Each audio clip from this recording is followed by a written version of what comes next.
கர்த்தராகிய இயேசு கிறிஸ்துவின் பரிசுத்த நாமத்திற்கு மகிமை உண்டாவதாக. மீண்டுமாக இந்த பரிசுத்த உபவாச ஆராதனையில் கர்த்தராகிய இயேசு கிறிஸ்துவின் நாமத்தினாலே நாம் ஒன்று கூடி அவரை துதித்து பாடி ஆராதிக்கும்படி கிருபை செய்தார். அநேக ஜெப குறிப்புகளுக்காக நாம் ஜெபித்தோம். இப்பொழுது நாம் தேவனுடைய வார்த்தைக்காக கடந்து செல்வோம்.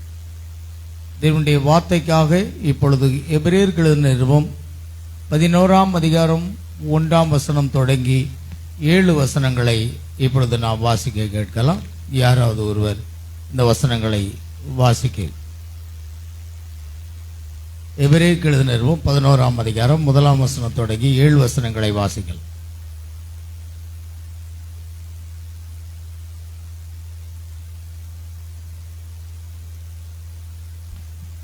விசுவாசமானது நம்பப்படுகிறவைகளின் உறுதியும் காணப்படாதவைகளின் நிச்சயமுமாய் இருக்கிறது. அதனாலே முன்னோர்கள் நற்சாட்சி பெற்றார்கள். விசுவாசத்தினாலே நாம் உலகங்கள் தேவனுடைய வார்த்தையினால் உண்டாக்கப்பட்டதென்றும் இவ்விதமாய் காணப்படுகிறவைகள் தோன்றப்படுகிறவைகளால் உண்டாகவில்லை என்றும் அறிந்திருக்கிறோம். விசுவாசத்தினாலே ஆபேல் காயினுடைய பலியிலும் மேன்மையான பலியை தேவனுக்கு செலுத்தினான். அதனாலே அவன் நீதிமான் என்று சாட்சி பெற்றான். தேவனுடைய காணிக்கைகளை குறித்து தேவனே சாட்சி கொடுத்தார். அவன் மரித்தும் இன்னும் பேசுகிறான். விசுவாசத்தினாலே ஏனோக்கு மரணத்தை காணாதபடிக்கு எடுத்துக்கொள்ளப்பட்டான். தேவன் அவனை எடுத்துக்கொண்டபடியினாலே அவன் காணப்படாமற் போனான். அவன் தேவனுக்கு பிரியமானவன் என்று அவன் எடுத்துக்கொள்ளப்படுவதற்கு முன்னமே சாட்சி பெற்றான். விசுவாசம் இல்லாமல் தேவனுக்கு பிரியமாய் இருப்பது கூடாத காரியம். ஏனென்றால் தேவனிடத்தில் சேருகிறவன் அவர் உண்டென்றும் அவர் தம்மை தேடுகிறவர்களுக்கு பலன் அளிக்கிறவர் என்றும் விசுவாசிக்க வேண்டும். விசுவாசத்தினாலேயே நோவா தற்காலத்தில் காணாதவைகளை குறித்து தேவ எச்சரிப்பை பெற்று பயபக்தி உள்ளவனாகி தன் குடும்பத்தை ரட்சிப்பதற்கு பேழையை உண்டு பண்ணினான். அதனாலே அவன் உலகம் ஆக்கினைக்குள்ளானதென்று விசுவாசத்தினால் உண்டாகும் நீதிக்கு சுதந்திரவாளி ஆனான். ஆமீன். வாசிக்கப்பட்ட வேத வசனங்களை கர்த்தர் தாமே ஆசீர்வதிப்பாராக. நாம் ஒரு பாடலை பாடி தலைகளை தாழ்த்தி நாம் ஜெபிப்போமாக. விசுவாசத்தின் மூலமாக நாம் தேவனை நெருங்கி நாம் ஜீவிக்க வேண்டியவர்களாக இருக்கிறோம். விசுவாசம் இல்லாமல் தேவனுக்கு பிரியமாயிருப்பது கூடாத காரியம் என்று வேதம் சொல்லுகிறது. விசுவாசிக்கிறவனுக்கு எல்லாம் கூடும். நீ விசுவாசித்தால் தேவனுடைய மகிமை காண்பாய். இன்று மணவாட்டிக்கு எடுத்துக்கொள்ளப்படுதல் கேட்ட ஒரு விசுவாசம் அவசியமாக இருக்கிறது. ஆகிய நம்முடைய விசுவாச ஓட்டத்திலே முன்னேறி செல்ல இந்த தேவ செய்தி கர்த்தர் நமக்கு ஆசீர்வதித்து கொடுப்பாராக. Price Lord Jesus.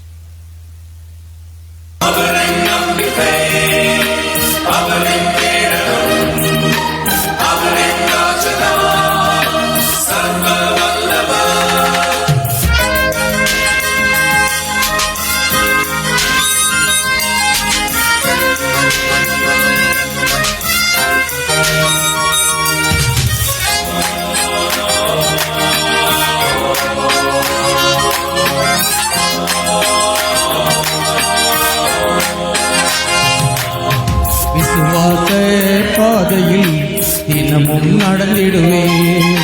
நியமித்த ஓட்டத்திலே தொடர்ந்து ஓடிடுவேன். விசுவாச பாதையில் தினமும் நடந்திடுவேன். நியமித்த ஓட்டத்திலே தொடர்ந்து ஓடிடுவேன்.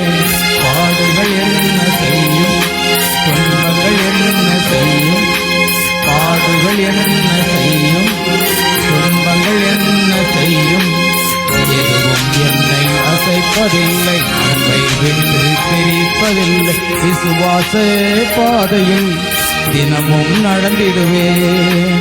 நியமித்த ஓட்டத்திலே தொடர்ந்து ஓடிடுவேன்.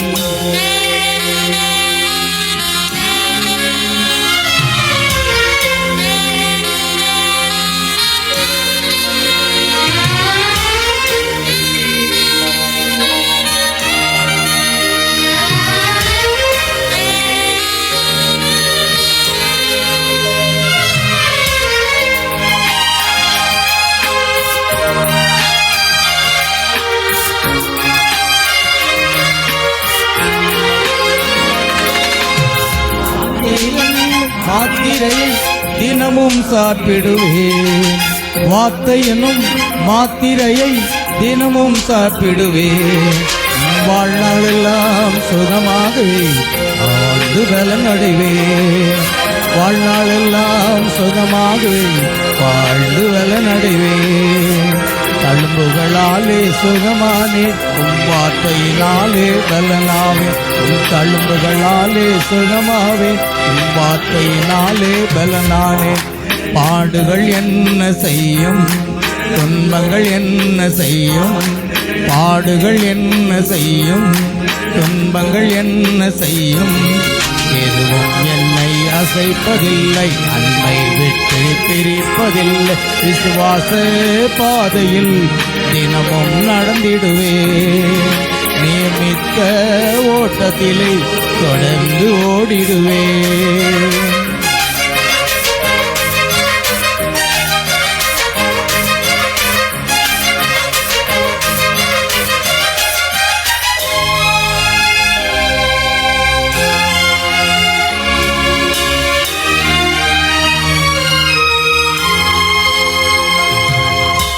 கர்த்தருக்குள் எப்பொழுதும் சந்தோஷமாயிருப்பேன்.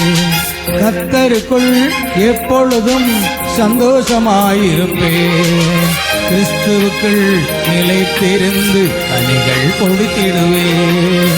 கிறிஸ்துவுக்குள் நிலைத்திருந்து கனிகள் கொடுத்திடுவேன். நல்ல நிலத்தின் விதை போல 100 மடங்கு பலன் கொடுப்பேன். நல்ல நிலத்தின் விதை போல 100 மடங்கு பலன் கொடுப்பேன்.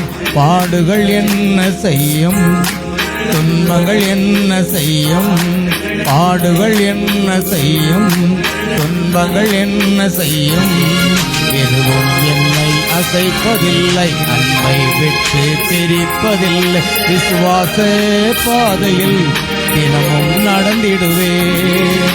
நியமித்த ஓட்டத்திலே தொடர்ந்து ஓடிடுவேன்.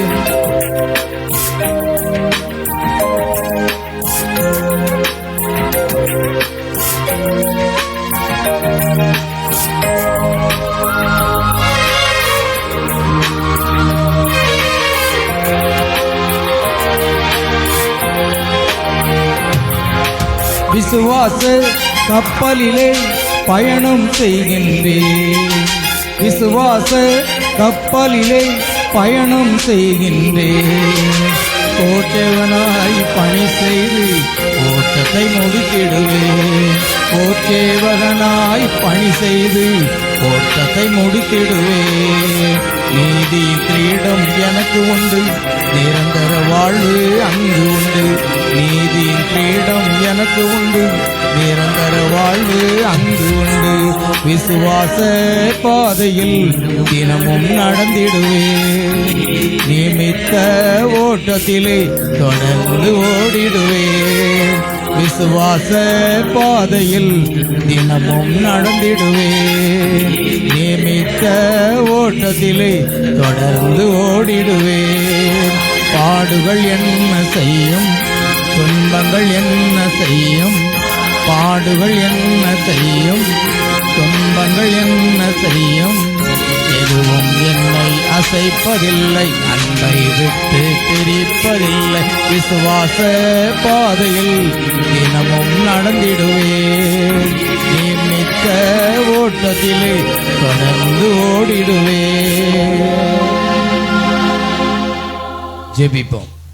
கர்த்தாவே, வாசிக்கப்பட்ட அந்த வேத வசனங்களுக்காக ஸ்தோத்திரம். கர்த்தராக இயேசு கிறிஸ்துவின் நாமத்தினாலே வாசிக்கப்பட்ட வார்த்தைகளை கர்த்தர் ஆசீர்வதித்து கொடுப்பீராக. ஆமென். கர்த்தாவே, உம்முடைய நாமத்துக்கு மகிமையாக ஆண்டவரே ஸ்தோத்திரிக்கிறோம், ஸ்தோத்திரிக்கிறோம் கர்த்தாவே. அல்லேலூயா, ஸ்தோத்திரிக்கிறோம் கர்த்தாவே. எபிரேயருக்கு எழுதின நிருபத்திலிருந்து நாங்கள் உம்முடைய வார்த்தையை வாசித்தோம். ஆமென். கர்த்தாவே, விசுவாசம் இல்லாமல் தேவனுக்கு பிரியமாய் இருப்பது கூடாத காரியம் என்று சொல்லப்பட்டிருக்கிறது. ஆகையால் கர்த்தாவே, எங்கள் விசுவாசத்தின் மூலமாக நாங்கள் தேவனோடு நெருங்கி ஜீவிக்கும்படியாக தேவன் கிருபை செய்வீராக. ஆம் கர்த்தராக இயேசுவே, இந்த நாட்களிலே நாங்கள் எடுத்துக்கொள்ளப்படுதலுக்கு ஏற்ற ஒரு விசுவாசத்தை பெற்றுக்கொள்ளும்படி தேவன் எங்களுக்கு உதவி செய்யும்படியாக ஜெபிக்கின்றோம். எங்கள் விசுவாசத்தை வர்த்திக்க பண்ண வேண்டும் என்று சீசர்கள் அப்போஸ்தலர்கள் கேட்டுக்கொண்டது போல கர்த்தாவே எங்களுடைய விசுவாசமும் மேன்மேலும் ஆண்டவரே வளர கர்த்தர் கிருபை செய்யட்டுமா ஜெபிக்கிறோம். விசுவாசத்திலே ஆபிரகாம் வல்லவனாக இருந்தான் என்று எழுதப்பட்டிருக்கிறது. ஆண்டவரே அதுபோன்று எங்கள் ஜீவியத்திலும் கூட ஆண்டவரே நாங்கள் விசுவாசத்தில் வல்லவர்களாக காணப்படத்தக்கதாக தேவன் கிருபை பாராட்ட வேண்டுமா ஜெபிக்கிறோம். ஆண்டவரே விசுவாசம் என்பது 6வது புலனாக இருக்கிறது என்று நாங்கள் பார்த்தோம். அப்படியாக கர்த்தாவே விசுவாசம் என்பது ஒரு 6வது புலன் என்று நாங்கள் கடந்த வாரத்தில் தியானித்தது போல இந்த உபவாச ஆராதனையிலும் கூட நாங்கள் மீண்டும் தியானிக்கும்படி கிருபை செய்தீரே.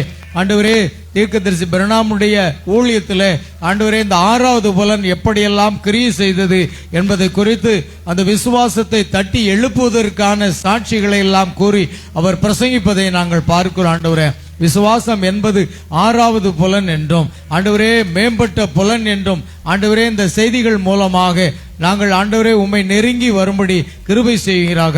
நாங்களும் எங்களுடைய அவிசுவாசங்களை எல்லாம் நீக்கி போட்டு ஆண்டவரே விசுவாசத்தை வர்த்திக்க பண்ண வேண்டுமா ஜெபிக்கிறோம்.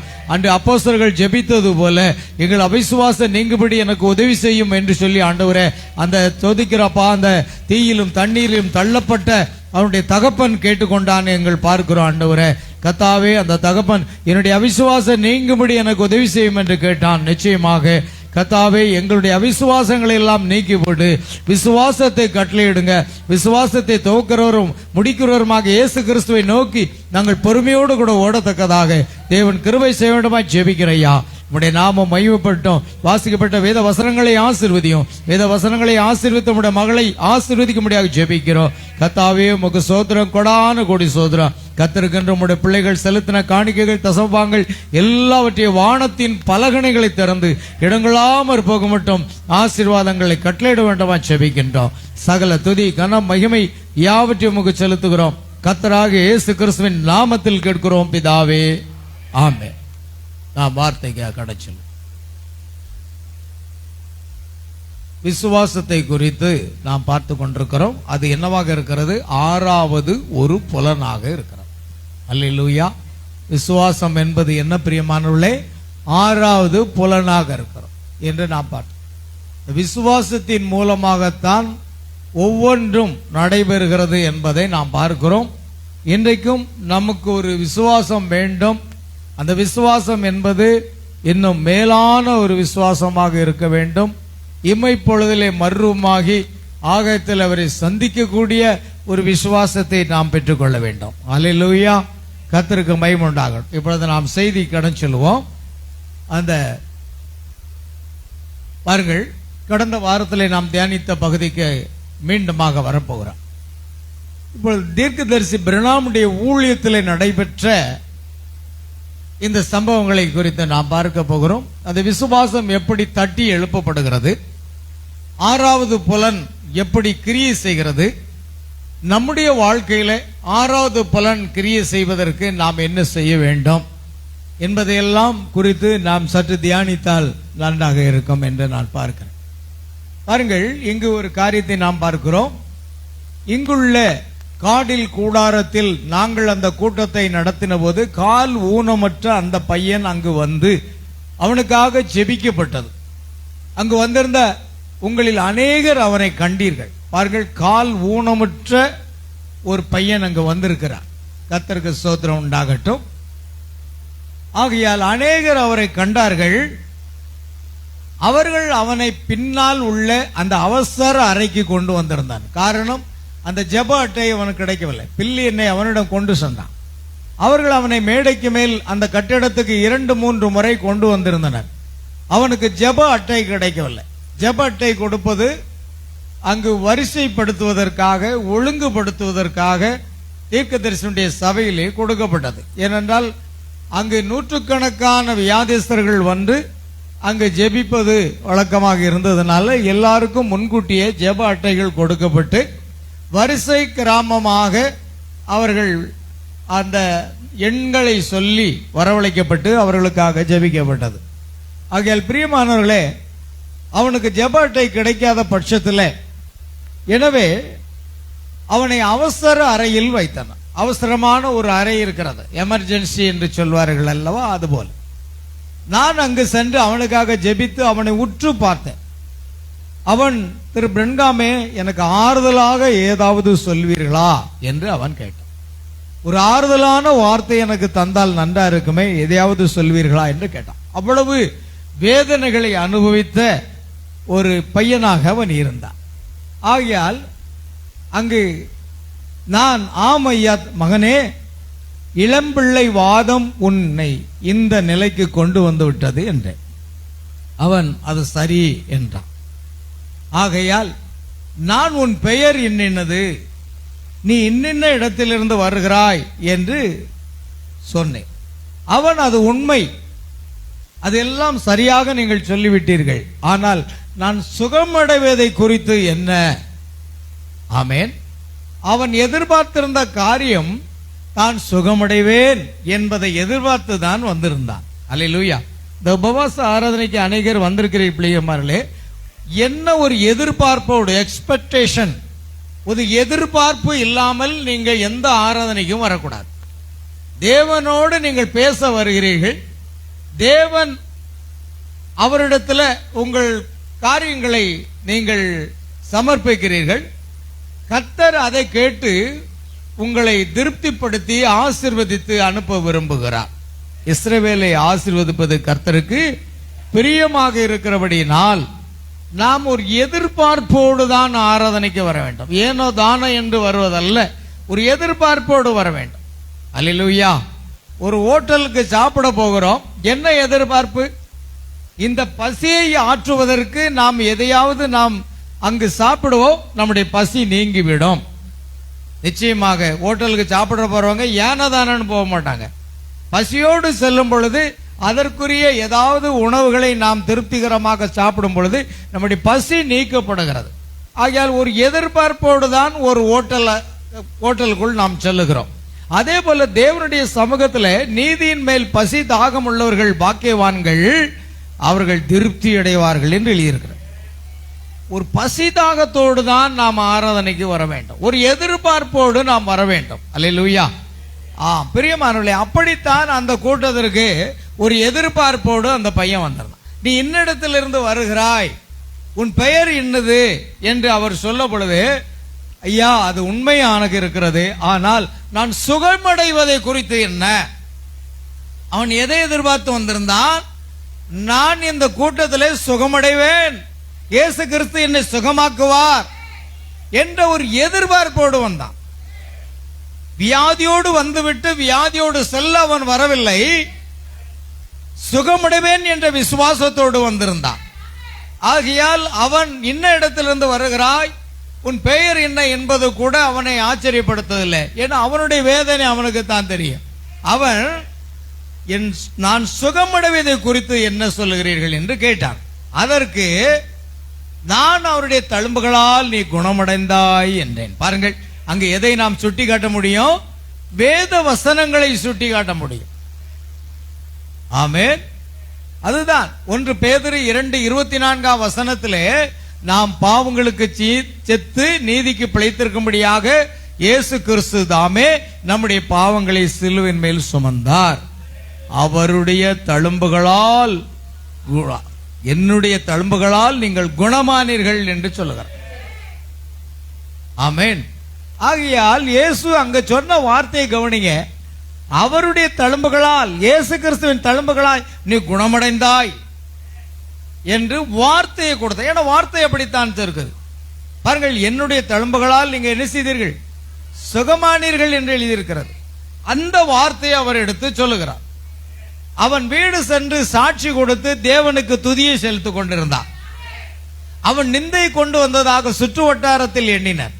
முடிவில் ஒரு ஞாயிறன்று ஒரு ஊழியக்காரர் கூட்டம் அவனிடம் வந்து, அவன் அருகில் உட்கார்ந்து, அப்படி செய்வதை நீ நிறுத்த வேண்டும், நீ அந்த நோக்கத்துக்கு நிந்தையை கொண்டு வருகிறாய் என்றனர். பாருங்க, அவன் இன்னும் சுகமடையல.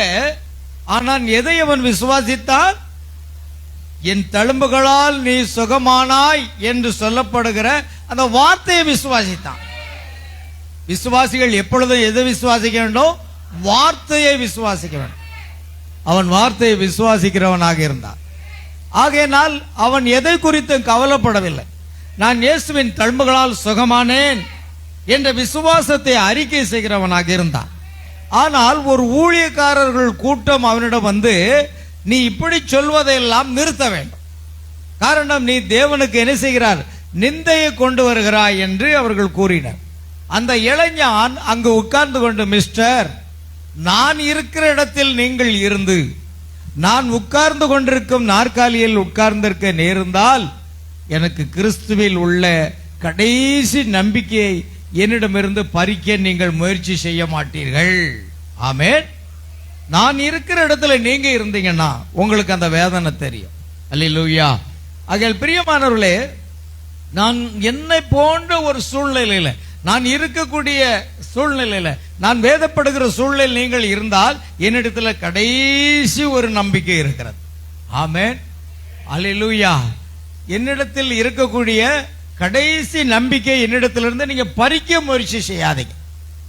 அவருடைய தழும்புகளால் நான் சுகமானேன், அவருடைய தழும்புகளால் நான் குணமானேன் என்று அவன் அறிக்கையிட்டான். அவன் அதை சொன்ன மாத்திரத்தில் அங்கே அவன் கால்கள் வழங்காதவனாய், அவனுடைய கைகள், உடல், முதுகு எல்லாமே பாதிக்கப்பட்டு இருந்தன. அவன் அதை சொன்ன மாத்திரத்தில் நாற்காலியை விட்டு எழுந்திருந்து தேவனை மகிமைப்படுத்தினான். விசுவாசம் என்பது ஒரு அறிக்கையாக இருக்கிறது. ஆமென். கர்த்தராகிய இயேசு கிறிஸ்துவை உன் இருதயத்தில் விசுவாசித்து, மூளையில் அல்ல. இன்னைக்கு அநேகர் விசுவாசத்தை எங்க வைக்கிறாங்க? மனித மூளையில் வைக்கிறாங்க, அறிவில் வைக்கிறாங்க. அல்லேலூயா. அதை நாம் செய்யக்கூடாது.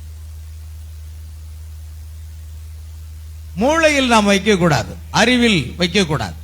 ஆமென். விசுவாசம் என்பது எங்க இருக்க வேண்டும்? இருதயத்தில் இருக்க வேண்டும். அதுதான் வேதம் ரோமர்ல சொல்லுகிறது. கர்த்தராகிய இயேசு கிறிஸ்துவை நீ உன் இருதயத்தில் விசுவாசித்து வாயினால என்ன செய்யணும்? அறிக்கை செய்யணும். அதைத்தான் அவர் செய்தான். அவருடைய தழும்புகளால் குணமானாய் என்று சொன்ன பொழுது அவன் இருதயத்தில் ஏற்றுக்கொண்டான். மூளை அறிவில்ல, கல்வி அறிவில்ல. இன்னைக்கு அநேகர் கல்வி அறிவினால விசுவாசிக்க முயற்சி செய்கிறார்கள், அல்லது புத்தியினாலே, அறிவினாலே தேவனுடைய வார்த்தையை விசுவாசிக்க முயற்சி செய்கிறார்கள். அது ஒருபோதும் கிரியை செய்யாது. உடைய விசுவாசத்தை எங்கு வைக்க வேண்டும்? இருதயத்தில் வைக்க வேண்டும். இருதயத்தில் இருக்கிற விசுவாசம் வாயினால் என்ன செய்யணும்? அறிக்கை செய்யப்படணும். அப்பொழுது நீ ரட்சிக்கப்படுவாய் என்று நாம் வாசிக்கிறோம். அனுப்பணமாகவே பிரியமானவர்களே, அவன் அந்த விசுவாசத்தில் இருந்து அத்தனை ஊழியக்காரர் கூட்டம் வந்து நீ நிந்தையை கொண்டு வர வேண்டாம் என்று சொன்ன பொழுது நான் அவருடைய தழும்புகளால் குணமானேன் என்று சொன்னான். அவன் சொன்ன மாத்திரத்திலேயே அவன் நாற்காலியை விட்டு எழுந்திருந்து தேவனை மகிமைப்படுத்தினான். விசுவாசம் என்பது இருதயத்தில் ஏற்பட்டு வாயினால் அறிக்கை பண்ணப்பட வேண்டும். அவன் அதைத்தான் செய்தான். அப்பொழுது அது தேவனுக்கு சுலபமாக இருக்கிறது, தேவனுக்கு அது எளிதாக இருக்கிறது அவனை சுகப்படுத்துவது. என்ன? அவனுடைய இயற்கை புலன்கள் அவன் அந்த நாற்காலியிலே உட்கார்ந்து கொண்டிருப்பான் என்றன. பாருங்கள், எப்பொழுதும் உள்ளான மனுஷன் புறம்பான மனுஷனுக்கு விரோதி தான். நமக்கு விரோதி யாரு? நாம் தான். நம்ம 5 புலன்கள் எப்பொழுதும் நமக்கு விரோதியாவே இருக்கும். நல்ல கவனிங்க. அந்த 5 புலன்கள் உங்க சும்மா இருக்காது. பகை, விரோதம், கோபம், சண்டை, பிரிவினை, இது எல்லாத்தையும் இந்த 5 புலன்கள் தான் செய்யும். ஆனா இந்த 5 புலன்களையும் 6வது புலனுடைய கட்டுப்பாட்டுகளை கொண்டு வந்துட்டீங்கன்னா இதெல்லாம் செயல்படாது. அல்லேலூயா. அததான் பவுல் சொல்றாரு, உள்ளான மனுஷன் புறம்பான மனுஷன்கிறார். அல்லேலூயா. அதனாலதான் உள்ளான மனுஷன் நாளுக்கு நாள் என்ன செய்யணும்? புதிதாக்கப்படணும். புறம்பான மனுஷன் நாளுக்கு நாள் என்ன செய்யணும் பிரியமானவர்களே? அழிந்து கொண்டே வர வேண்டும். அது அழிந்து கொண்டுதல் என்ற வார்த்தை என்ன? அது கிரியை செய்யாதபடி அது செல்ல வேண்டும். அல்லேலூயா. அதனால அதை கவனிங்க. நம்முடைய மாம்ச சிந்தைகள் இன்னும் செயல்படுகிறதா?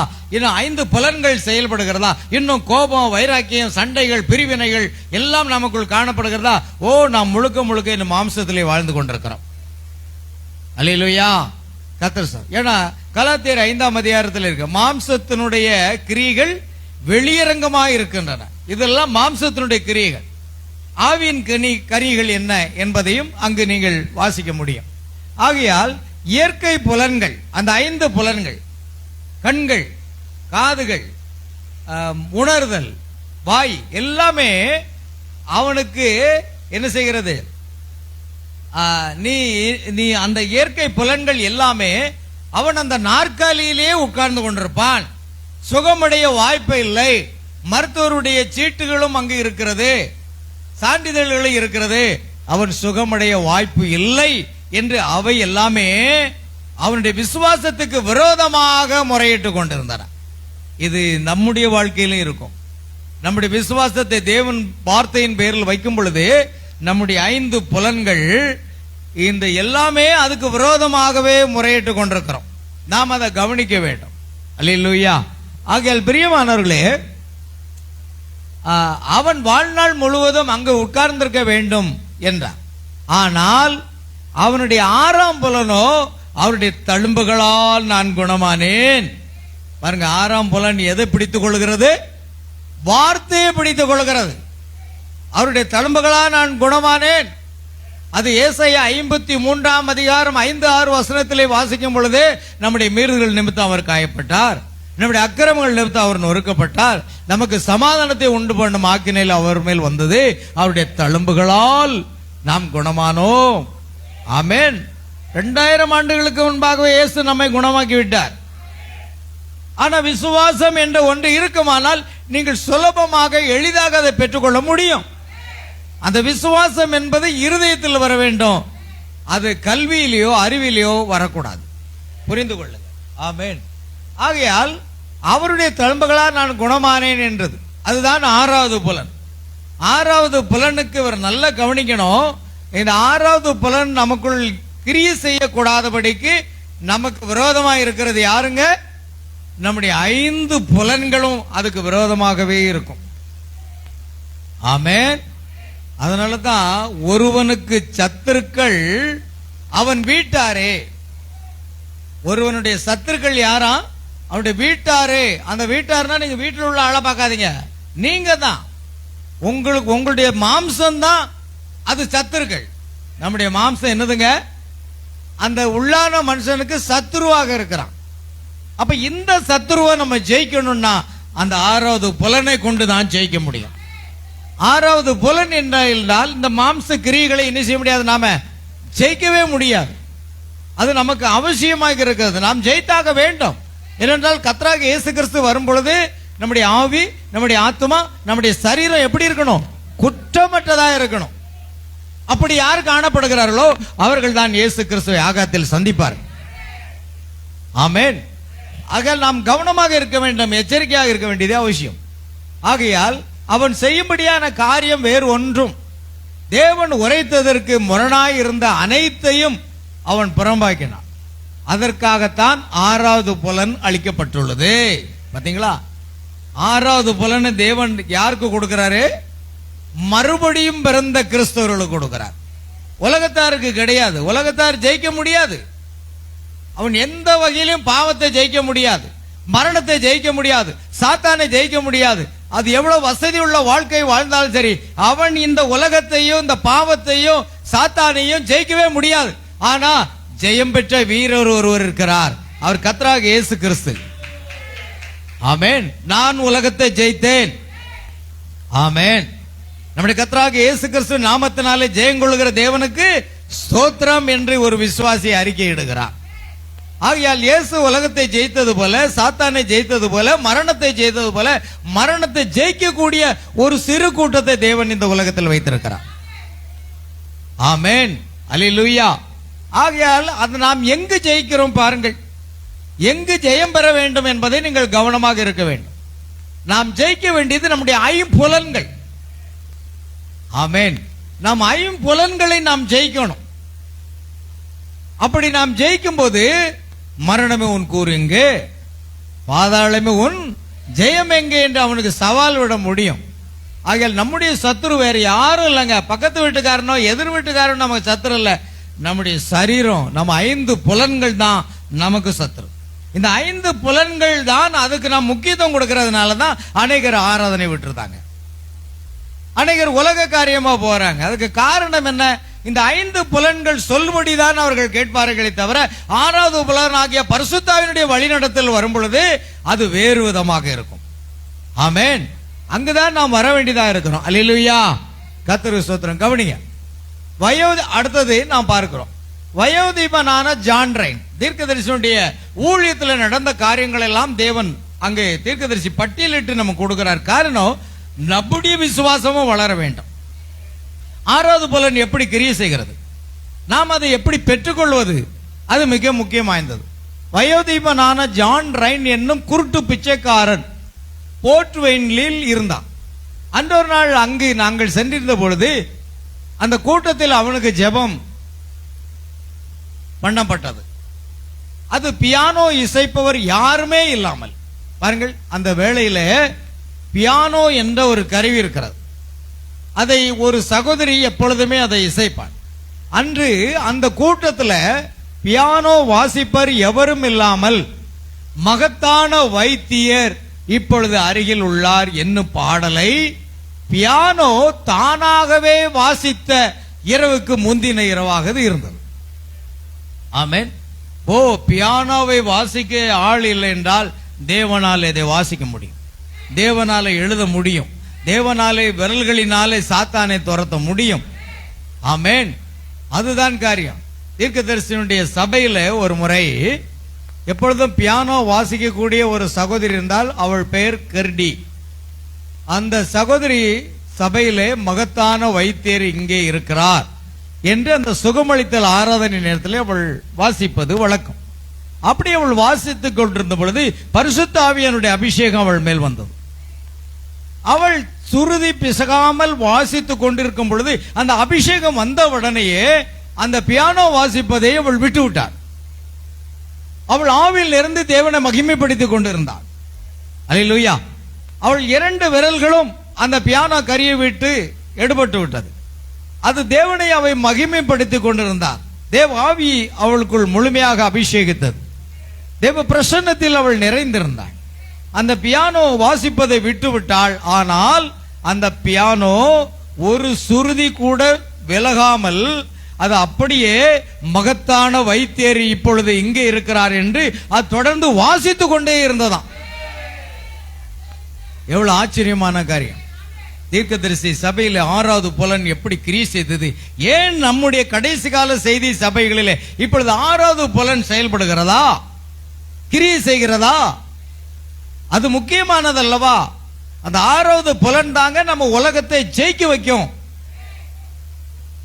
ஆமென். நம்முடைய விசுவாசமே உலகத்தை ஜெயிக்கிற ஜெயம். அந்த 6வது புலன் இல்லாமல் நாம் எப்படி ஜெயிப்பது? அது இன்றைக்கு நமக்கு அத்தியாவசியமான ஒன்றாக இருக்கிறது. அல்லேலூயா. ஆகையால் அங்க என்ன நடந்தது பாருங்கள். அவன் ஒரு கத்தோலிக்க, அவன் குருடனாய் இருந்தபோது கத்தோலிக்க விசுவாசத்தை கொண்டிருந்தான். ஆமென். அவன் ஒரு கத்தோலிக்கனாக இருந்தான். கத்தோலிக்க விசுவாசம் நமக்கு பலவிதமாக படிப்பினை செய்யப்பட்டிருக்கிறது. ஜெபமாலை உருட்டுவது. 2 நாளைக்கு முன்னால ஒரு வீடியோ நான் பார்த்தேன். ரோமன் கத்தோலிக்க சபை விட்டு வெளிவந்து கிருபாசனம் கன்வென்ஷன் பெந்தகோஸ்தே கூட்டத்தில் அந்த சிஸ்டர் சாட்சி சொல்றாங்க. அவன் சொல்லும்போது, நான் ஜெபமாலை சொல்லாம ஒரு நாள் கூட நான் தூங்க போகிறது கிடையாது. விசுவாசிகள் யாராவது ஜெபிக்கல் என்று சொன்னால் நான் அவர்களுக்கு ஜெபமாலை சொல்லுங்கள் என்று தான் சொல்லிக் கொடுப்பேன். ஆனா இப்பொழுதோ அதெல்லாம் ஒன்றுமற்றது என்பதை தேவன் எனக்கு வெளிப்படுத்தினார் என்று சாட்சி கூறினார்கள். உண்மை. ஏன்னா கர்த்தர் எவர்களை முன்குறித்திருக்கிறாரோ அவர்களை அழைக்கிறார், எவர்களை அழைத்தாரோ அவர்களை நீதிமன்றங்களாக்குகிறார். ஆமென். கவனிங்கள். ஆகையால் அந்த கத்தோலிக்க விசுவாசத்தை கொண்டிருந்தார். ஏன்னா கத்தோலிக்க விசுவாசம் என்பது ஒவ்வொரு பாரம்பரியமான மனித போதனைகளை அவர்கள் கை கொள்ள வைக்கிறது அந்த சபையானது. ஏன்னா நானும் அங்குதான் இருந்தேன். அங்கு இருந்தது மாத்திரமல்ல, பிரசங்க பீடத்திலே நான் அங்கு ஒரு சிறு பையனாக இருக்கும்போதே ஊழியம் செய்து வந்தேன். எனக்கென்று பிரத்யேக உடை இருந்தது. சிகப்பு வெள்ளை நிறத்தில் எனக்கு உடை இருந்தது. அந்த உடை உடுத்துக்கொண்டு அங்கு தூபம் காட்டுவதும் அங்கு மணி அடிப்பதும் அந்த நற்கருணைகளை எண்ணி வைப்பதும் இதுதான் என்னுடைய ஊழியமாக இருந்தது. சிறு வயதிலிருந்தே கர்த்தரின் ஊழியத்தின் பாதையிலேயே நடத்தி கொண்டு வந்தார். தீர்க்கதரிசி கடைசி கால செய்தியை அறிவதற்கு முன்பாக மெதடிஸ்ட் சபையிலோ ஸ்தாபன சபையிலோ ஒரு போதகராக இருந்தார். அதே போன்று கத்தோலிக்க சபையில வைராக்கியமாக இருந்த கர்த்தர் அடியனை சிறு வயதிலிருந்தே நான் ஊழியம் செய்து வருகிறேன். இன்றைக்கு அல்ல. ஆமென். என் பெற்றோர்கள் கத்தோலிக்கர்களாக இருந்தனால அந்த கத்தோலிக்க விசுவாசத்தில் என்னை வளர்த்தார்கள். ஆமென். ஆகையால் இன்றைக்கோ தேவன் இந்த மகத்தான ஊழியத்திலே அவர் பயன்படுத்தி கொண்டிருக்கிறார். ஆமென். அது அவருடைய தீர்மானம், அவருடைய அழைப்பு. ஆகையினால் கத்தோலிக்க விசுவாசத்தை கொண்டிருந்த அவன் வரிசையில் வந்து எனக்கு முன்னால் நின்றான். நான் அவனை உற்று நோக்கி, உன் பெயர் என்னது? உன் பெயர் ஜான் ரைன் என்றேன். அதற்கு அவன், ஆமையா, நீ மூலையில் பிச்சை எடுப்பவன், நீ அநேக ஆண்டுகளாக குருடாயிருக்கிறாய் என்று ஆவியானவர் அங்கு இடைபடுகிறார். அப்பொழுது, ஆமையா, அது உண்மை. நீ கத்தோலிக்க விசுவாசம் கொண்டிருக்கிறாய், அது உண்மை. ஆமென். நான் கத்தர் இருக்கிறதாவது நீ சுகத்தை பெற்றுக்கொள் என்றேன். ஆமென். அல்லேலூயா. ஏன்னா அந்த 6வது புலன் இறங்கி வரும் பொழுது கத்தர் இருக்கிறதாவது உன் சுகத்தை இயேசுவினிடத்திலிருந்து பெற்றுக்கொள். இன்றைக்கு நான் அதை சொல்லுகிறேன். உங்கள் சுகத்தை இயேசு கிறிஸ்துவினிடத்தில் பெற்றுக்கொள்ளுங்கள். இன்றைக்கெல்லாம் உங்களை சுகமாக்குனது கல்வாரி சிலுவையிலே அறையப்படும் பொழுது அவருடைய தழும்புகளால் நீங்கள் குணமானீர்கள். இன்னும் வியாதியோடு நாம் ஏன் வாழ வேண்டும்? அவர் நம்மை ஏற்கனவே சுகமாக்கி விட்டார். அதனாலதான் நீ உன் சுகத்தை என்ன செய்? பெற்றுக்கொள். அல்லேலூயா. கத்தர் இருக்கிறதாவது உன் சுகத்தை பெற்றுக்கொள் என்றேன். அவன், நன்றி ஐயா என்றான். நான் கத்தருக்கு நன்றி செலுத்து என்றேன். அப்பொழுது அவன் அங்கிருந்து சென்றான். மேடை விட்டு இறங்க அவர்கள் அவனுக்கு உதவி செய்தனர். மாம்ச சிந்தையுள்ள மனுஷன் ஒன்றையும் காண முடியவில்லை.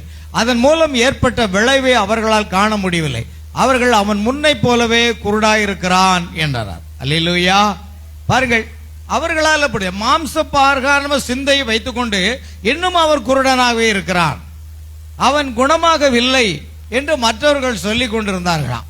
பாருங்கள், இன்னைக்கு மனிதன் நாம எதை பார்க்கிறோம்? மாம்ச சிந்தை உள்ளவர்களாகவே நாம் அதை காண்கிறோம். ஆமென். அல்லேலூயா. கவனிக்க வேண்டும். ஆகையால் மாம்ச சிந்தையுள்ள மனிதன் ஒன்றையும் காணவில்லை. அதன் மூலம் ஏற்பட்ட விளைவை அவர்களால் காண முடியவில்லை. அவர்கள் அவன் முன்னை போலவே குருடாயிருக்கிறான் என்றனர். ஆமென். ஆனா 6வது புலனோ நீ சுகமானாய் என்றது. எனவே அவனுடைய நண்பர்களில் இருவர் அவனை மீண்டும் மேடைக்கு கொண்டு வந்து பேஜா கொண்டு வா, சொல்ல வேண்டாம், ஒவ்வொரு பேஜா கொண்டு வா. எனவே அவனுடைய நண்பர்களில் இருவர் அவனை மீண்டும் மேடைக்கு கொண்டு வந்து ஜெப வரிசையில் நிறுத்தினார். பாருங்க, அவருக்கு ஜெபம் ஏறெடுக்கப்பட்டு விட்டது, நீ சுகமானா என்று அறிவிக்கப்பட்டது. ஆனால் நண்பர்களில் சிலர் பார்த்தார்கள், இன்னும் உன் பார்வை உனக்கு கிடைக்கவில்லை. மறுபடியும் அவனை மேடைக்கு கொண்டு வந்தார்கள். அல்லேலூயா. நேரா இங்க பாருங்க, எல்லாரும் கீழே குனியவே கூடாது. கீழே குனிஞ்சிங்கன்னா நான் உங்களை நம்ப மாட்டேன். கீழே குனியறதுக்கு வரல. இங்க பாருங்க, நாங்க செய்தி பரிசுத்த ஆவியான 6வது புலன் இங்கே அசைபாடி கொண்டிருக்கிறார். உங்களுக்கு தூக்கம் வரவே முடியாது. அல்லேலூயா. எனவே அவனுடைய நண்பர்களில் இருவர் அவனை மீண்டும் மேடை கொண்டு வந்து ஜெப வரிசையில் நிறுத்தினர். அவன் வரிசையில் கடந்து வர ஹாவர்ட் என்பவர் அனுமதித்தார். அவன் என்னிடம் வந்தபோது, மிஸ்டர், நான் சுகமடைந்து விட்டதாக என்னிடம் கூறினீர்களே என்று அவன் மீண்டும் கேட்டான். நீ என்னை நம்புவதாக கூறினாயே என்றேன். அவன், உண்மை, நான் உம்மை நம்புகிறேன். அதை நம்பால் இருக்க காரணமில்லை. ஏனென்றால் என் வாழ்க்கையில் நடந்த எல்லாவற்றையும் காரியங்களையும் எனக்கு நீர் அறிவித்தீர். நம்பாமல் இருக்க முடியாது.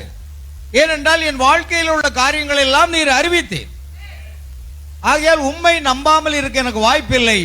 எனக்கு என்ன செய்வதென்று தெரியவில்லை. பின்னால் உள்ள ஒரு ஸ்திரீ சில நிமிடங்களுக்கு முன்பாக அவளுக்கு ஒரு கட்டி இருந்ததாகவும் அது இப்பொழுது போய்விட்டதாகவும் சாட்சி சொல்லிக் கொண்டிருக்கிறாள் என்றான். அவன் என்ன எதோ காரியத்தை கேட்கிறான். அங்கு ஒரு ஸ்திரீக்கு கட்டி இருந்ததாம், அந்த கட்டி இப்பொழுது போய்விட்டது என்று சாட்சி சொன்னதையும் அவன் கேட்கிறான். ஆமென். ஓ, இயேசு இந்த உலகத்தில் இருக்கும்போது எவ்வளவு வியாதியஸ்தர்களை சுகப்படுத்தினார் என்பதை நாம் அனுதினமும் வாசித்து தியானிக்க வேண்டும். அவர் இன்றைக்கும் சுகமளிப்பவராக இருப்பதை நாம் புரிந்து கொள்ள முடியும். அல்லேலூயா. ஆகையால் நான் என்னை நீ நம்புகிறாய் என்றால் பின்ன ஏன் என்னை கேள்வி கேட்டுக்கொண்டிருக்கிறாய்? நான் தேவனுடைய வார்த்தை தான் உன்னிடம் கூறுகிறேன். பாருங்க, ஒரு ஊழியக்காரன் எதை கூற வேண்டும்? தேவனுடைய வார்த்தையை கூறணும். நீ அவருடைய தழும்புகளால் சுகமானாய், அதுதான், அது தேவனுடைய வார்த்தையா இருக்கிறது. சகோதரன் பிரணாமுடைய வார்த்தை அல்ல, ஊழியக்காரனுடைய வார்த்தை அல்ல, அது தேவனுடைய வார்த்தையா இருக்கிறது. தேவனுடைய வார்த்தையை நீங்கள் பற்றிக்கொள்ள வேண்டும். அல்லேலூயா. அவன் நான் என்ன செய்ய வேண்டும் ஐயா என்று கேட்டான். அவன் கத்தோலிக்கன் ஆனதால் அவன் பற்றிக்கொள்ள அவனுக்கு சரீர பிரகாரமாக ஏதாவது ஒன்று இருக்க வேண்டும் என்று நான் அறிந்தவனாய் அவனிடம் அவருடைய தழும்புகளால் குணமானேன் என்று சொல்லிக் கொண்டே இருந்து அவருக்கு துதியை செலுத்து என்றேன். என்ன செய் நீ? அவருடைய தழும்புகளால், இயேசு கிறிஸ்துவின் தழும்புகளால் குணமானேன் என்று சொல்லிக் கொண்டே இருந்து அவருக்கு நீ துதியை செலுத்து. அதை மாத்திரம் சொல்லு. என கத்தோலிக்க சபை அதுதான் சொல்லிக்கணும். பரமண்டலில் எங்கள் பிதாவே உம்முடைய நாமம் பரிசுத்தப்படுவதாக, உம்முடைய ராஜ்யம் வருவதாக, இதை சொல்ல வைக்கும். அல்லது அருள் நிறைந்த மரியே வாழ்க, கர்த்தர் உடனே பெண்களுக்குள் ஆசீர்வதிக்கப்பட்டவரே அப்படின்னு அதை சொல்லிக் கொடுக்கும். இந்த ஜனங்கள் அதையே சொல்லி கொண்டே இருப்பார்கள். 53 மணிகளையும் அவர்கள் எண்ணி எண்ணி இதை சொல்லிக் கொண்டே இருப்பார்கள். அந்த 53 மணில 10 மணிக்கு இடையில ஒரு மணி தனியா வரும். அந்த மணி மட்டும் பரலோகத்தில் எங்கள் பிதாவேன்னு சொல்ல வைக்கும். மறுபடியும் அருள் நிறைந்த மரியே. இப்படி 53 மணிகளை, இது பரிசுத்த வேதாகமத்தில் எங்கேயாவது இருக்கிறதா? இல்லவே இல்லை. அது கத்தோலிக்க போதகம். ஆனால் ஜனங்கள் பக்தி வைராக்கியத்தோடு அதை செய்து கொண்டிருக்கிறார்கள். அதனால் எந்த நன்மையும் இல்லை என்பதை நாம் புரிந்து கொள்ள வேண்டும். அல்லேலூயா. ஆம், நாங்கெல்லாம் அதை செய்தவர்கள் தான். கர்த்தருக்கு ஸ்தோத்திரம். அப்பொழுது எங்களுக்கு பக்தி வைராக்கியம் இருந்தது. ஆகையால் இங்கு தேவனுடைய வார்த்தை தான் முக்கியம் என்பதை அங்கு புரிந்து கொள்ள வேண்டும். அவருடைய தழும்புகளால் குணமானேன் என்று சொல்லிக் கொண்டே இருந்து அவருக்கு துதியை செலுத்து, அதுதான் முக்கியம். அவனுக்கு ஒரு மந்திரத்தை பட்டிக்கணும். ஏன்னா கத்தோலிக்க சபையில் என்ன சொல்லுவாங்கன்னா மந்திர புஸ்தகம்னு சொல்லுவாங்க. மந்திரம், சின்ன குறிப்பிடம் என்பது ஒரு மந்திர புஸ்தகமா. அது எங்க இருந்து கண்டுபிடிச்சாங்க? மந்திரம். இந்த புற மதஸ்தர்ல மந்திரம்னு சொல்லுவாங்களே, அதே போல அது மந்திரம், ஒரு மந்திர புஸ்தகம். அதை தான் அதை சொல்லுவாங்க. அந்த மந்திர புஸ்தகத்தை வாசிங்கன்னு சொல்லுவாங்க. அதே போல நாங்கெல்லாம் மந்திரங்களை எல்லாம் வாசித்து கொண்டு இருந்தோம். அல்லேலூயா. ஆனா இங்கு ஒரு மந்திரம் இருக்கிறது. ஆமென். அது என்ன மந்திரம்? அவருடைய தழும்புகளால் குணமானேன். ஆமென். இயேசு கிறிஸ்துவின் தழும்புகளால் குணமானேன். உங்களுக்கு சுகவீனமா இருந்தா அவருடைய தழும்புகளால் சுகமானேன்ங்கிற பாட்டை காலையிலிருந்து சாயங்காலம் வரைக்கும் பாருங்க, பாடிக்கிட்டே இருங்க. அந்த தழும்புகளால் சுகமானேன், தழும்புகளால் சுகமானேன் பாடிக்கிட்டு இருந்தா உங்க வியாதி உங்களை விட்டு போகலன்னா பாருங்க. விசுவாசம் அறிக்கை செய்யப்படுகிறது. அல்லேலூயா. ஒரு 50 பாட்டை பாடணும்னு அவசியம் இல்லைங்க. ஒரே பாடல் இல்லையா? அவருடைய தழும்பு ஒரு பாட்டு உண்டு இல்லையா? பெர்க்மன் செய்ய பாட்டு கூட உண்டு இல்லையா? ஒரு பாட்டு என்ன? அந்த பாட்டு என்ன பாட்டு? இயேசுவின் தழும்புகளால் குணமானேன். அதுதான் எனக்கு தெரியுமே. அந்த பாட்டு என்ன சொல்லுவோம் பாருங்க. நான் குணமானேனா, சுகமானேன் சுகமானேன்னு ஒரு பாட்டு பாடுவோம் இல்லையா? இயேசுவின் தழும்பால் சுகமானேன், நான் இயேசுவின் பிள்ளை. ஆமென். அந்த பாட்டை நீங்க பாடிக்கிட்டே இருங்க, உங்க வியாதி உங்களை விட்டு போகதே இல்லையான்னு பார்ப்போம். கண்டிப்பா போயிடும். ஏன்னா இது விசுவாசம். அதைத்தான் தீர்க்கதரிசி அவனுக்கு கற்றுக் கொடுத்தாரு. அவன் கத்தோலிக்கனா இருக்கிறனா அருள் இருந்த மாதிரியே வாழ்க்கைன்னு சொல்லி கொடுத்திருந்தாங்க.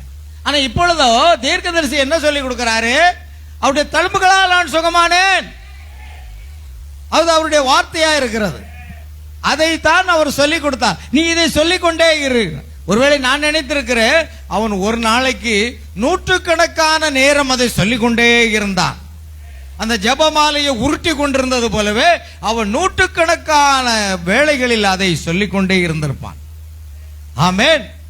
ஆகையால் அந்த வயோதிபன் அடுத்த 2 அல்லது 3 வாரங்கள் தெருமுனையில் நின்று செய்தித்தாள்களை விற்றுக்கொண்டே கூடுதலாக கர்த்தருக்கு ஸ்தோத்திரம், நான் சுகமடைந்து விட்டேன். ஆமென். கூடுதலாக எக்ஸ்ட்ரா கூடுதலாக கர்த்தருக்கு ஸ்தோத்திரம், நான் சுகமடைந்து விட்டேன் என்று கூச்சலிட்டான். அவர்கள் தெருமுனையில் இருந்து கொண்டு செய்தித்தாள்களை விநியோகம் பண்ணி கொண்டு இருப்பான்.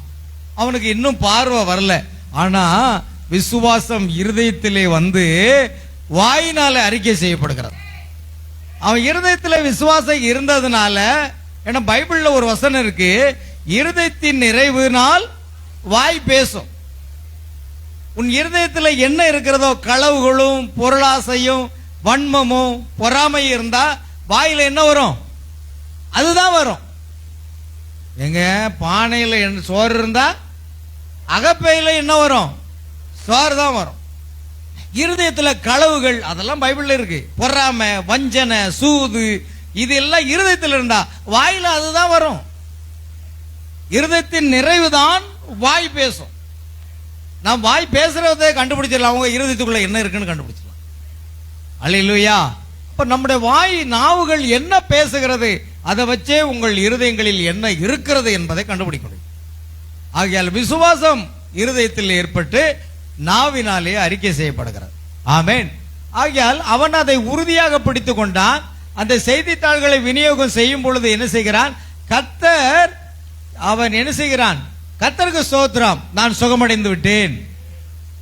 கூடுதலாக கர்த்தருக்கு ஸ்தோத்திரம், நான் சுகமடைந்து விட்டேன் என்று செய்தித்தாளை விநியோகிக்கும் போதே அவன் கூச்சலிட்டு கொண்டே இருந்தான், தேவனை துதித்துக் கொண்டே இருந்தான். பாருங்கள், மாமிச பிரகாரமாக இன்னும் கண் பார்வை கிடைக்கல, ஆனாலும் நான் சுகமாக விட்டேன். அதுதான் விசுவாச அறிக்கை.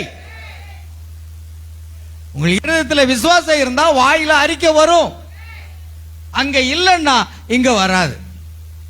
என்ன பண்ண, என்ன பலகீனம் மாறல, என்ன மூட்டு வலி அப்படியே தான் இருக்கு, நீங்க என்னை சுகமாக்க போறீங்க, அவருடைய தழும்புகளால் நான் சுகமானேன். அல்லேலூயா. அதுதான் அவருடைய வார்த்தை. ஆமென். அடுத்த நாள் இரவு அவன் மறுபடியும் கூட்டத்துக்கு வந்திருந்த போது என்னால் பிரசங்கிக்கவே முடியல. சகோதரன் பிரணாம் பிரசங்கித்துக் கொண்டிருக்கிறார், பிரசங்கிக்கவே முடியல. அவன் எழுந்து நின்று எல்லாரும் அமைதியா இருங்கள், ஆமென், என்னை சுகமாக்கினதற்காக கர்த்தருக்கு ஸ்தோத்திரம் என்று கூச்சலிட்டான். ஆமென். எல்லாரும் அமைதியாக இருங்கள், என்னை சுகமாக்குறதுக்கு கர்த்தருக்கு ஸ்தோத்திரம். ஆமென். பாருங்கள், அங்க என்ன நடந்தது, அவரால் பிரசங்கிக்க முடியாத அளவுக்கு அவன் கூச்சலிட்டு கொண்டே இருந்தான். அவன் கத்தோலிக்கன் என்பதால் விசுவாசத்தை எவ்விதம் பற்றி கொள்ள வேண்டும் என்று அவனுக்கு தெரியவில்லை. ஆனால் அவன் இதை மீண்டும் மீண்டும் மீண்டும் சொல்லிக்கொண்டே இருந்ததால், நல்ல கவனிங்க, விசுவாச அறிக்கை என்ன செய்யணும், உங்க வாயிலிருந்து என்ன நல்லா இருக்கீங்களா சகோதரியே, ஏதோ இருக்கும், போச்சு.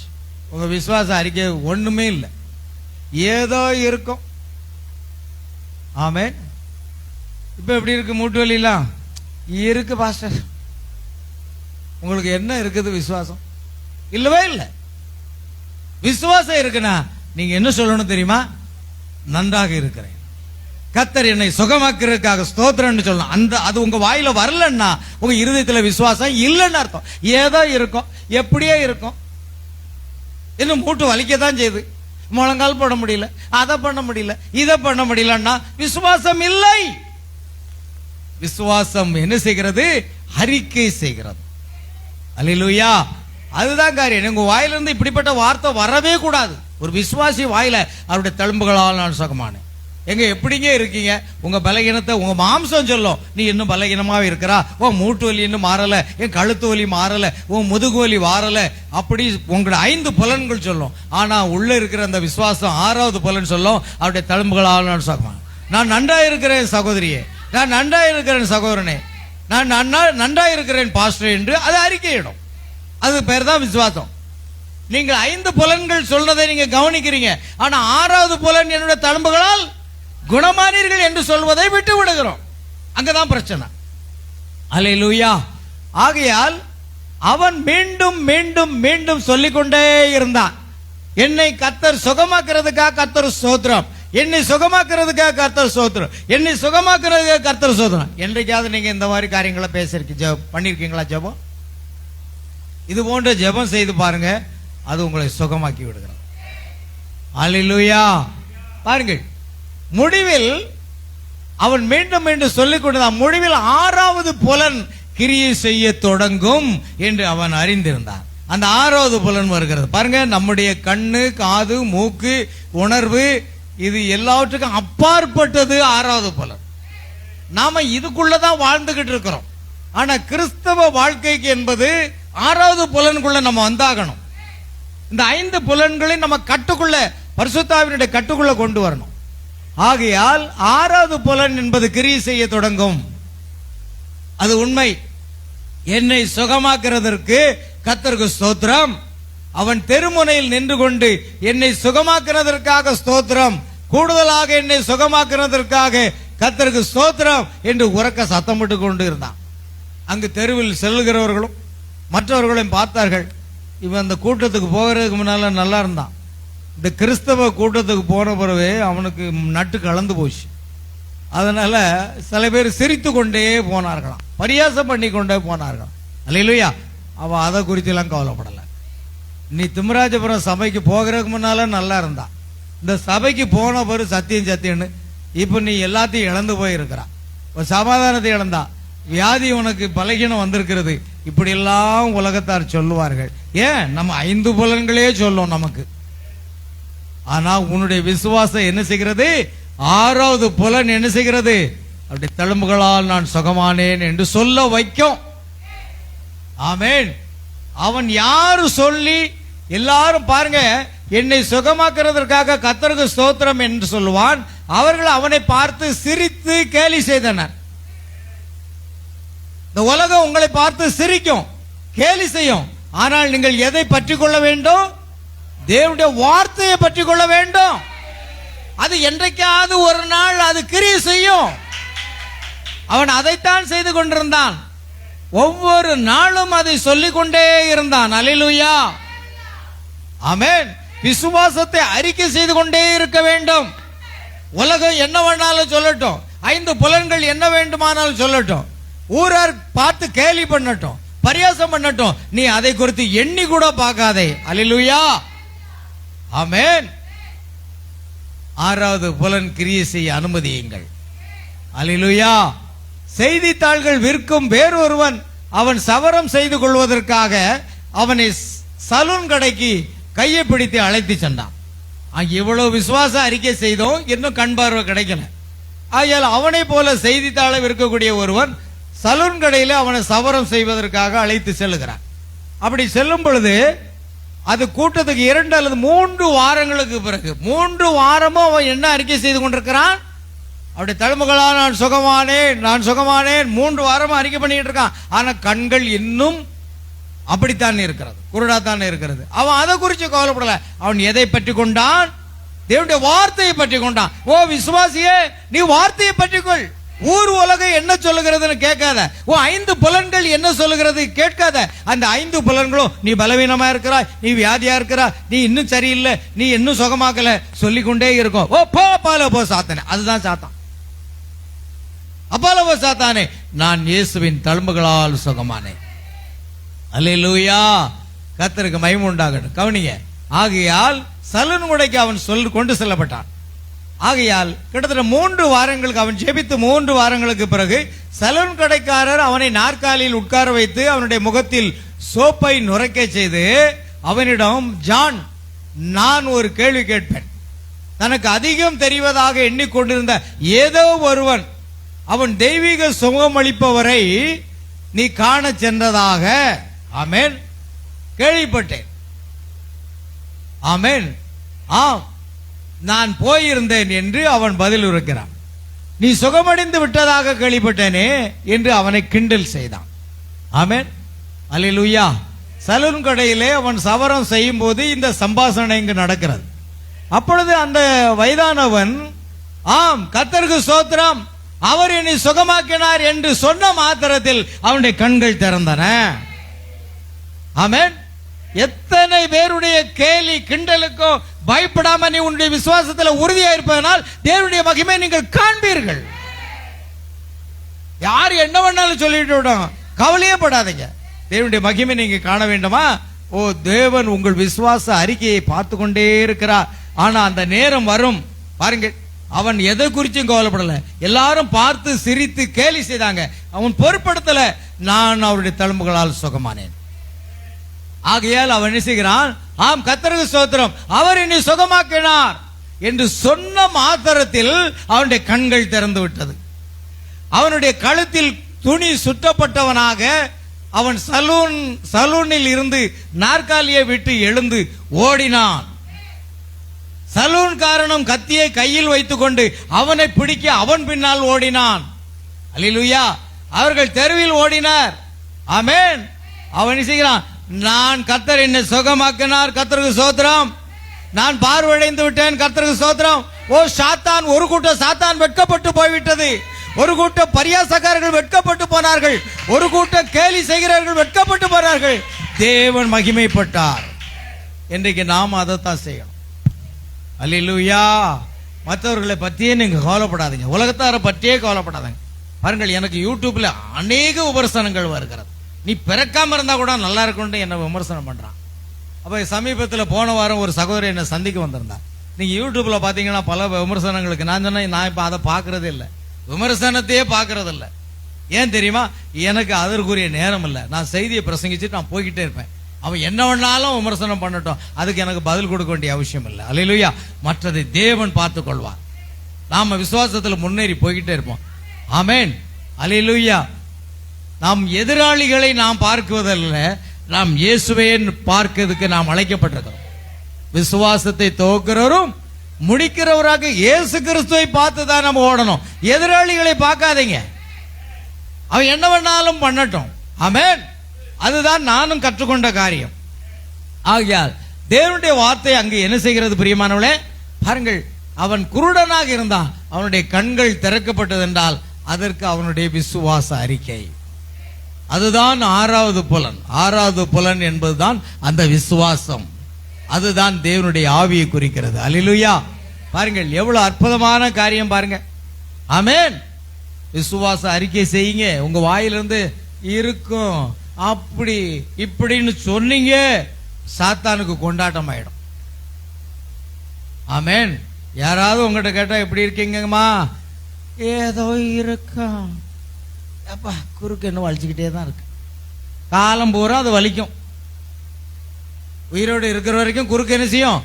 வலிக்கும். ஆனா அவருடைய தழும்புகளால் நான் சுகமானேன், நான் நன்றாக இருக்கிறேன்னு சொல்லணும், நான் சுகமா இருக்கிறேன்னு சொல்லணும், அவருடைய தழும்புகளால் சுகமானேன்னு சொல்லணும். அதுதான் விசுவாச அறிக்கை. தேவ பிள்ளைகளே, இது கிறிஸ்தவனுக்கு மாத்திரமே கொடுக்கப்படுகிறது, உலகத்தாருக்கு அல்ல.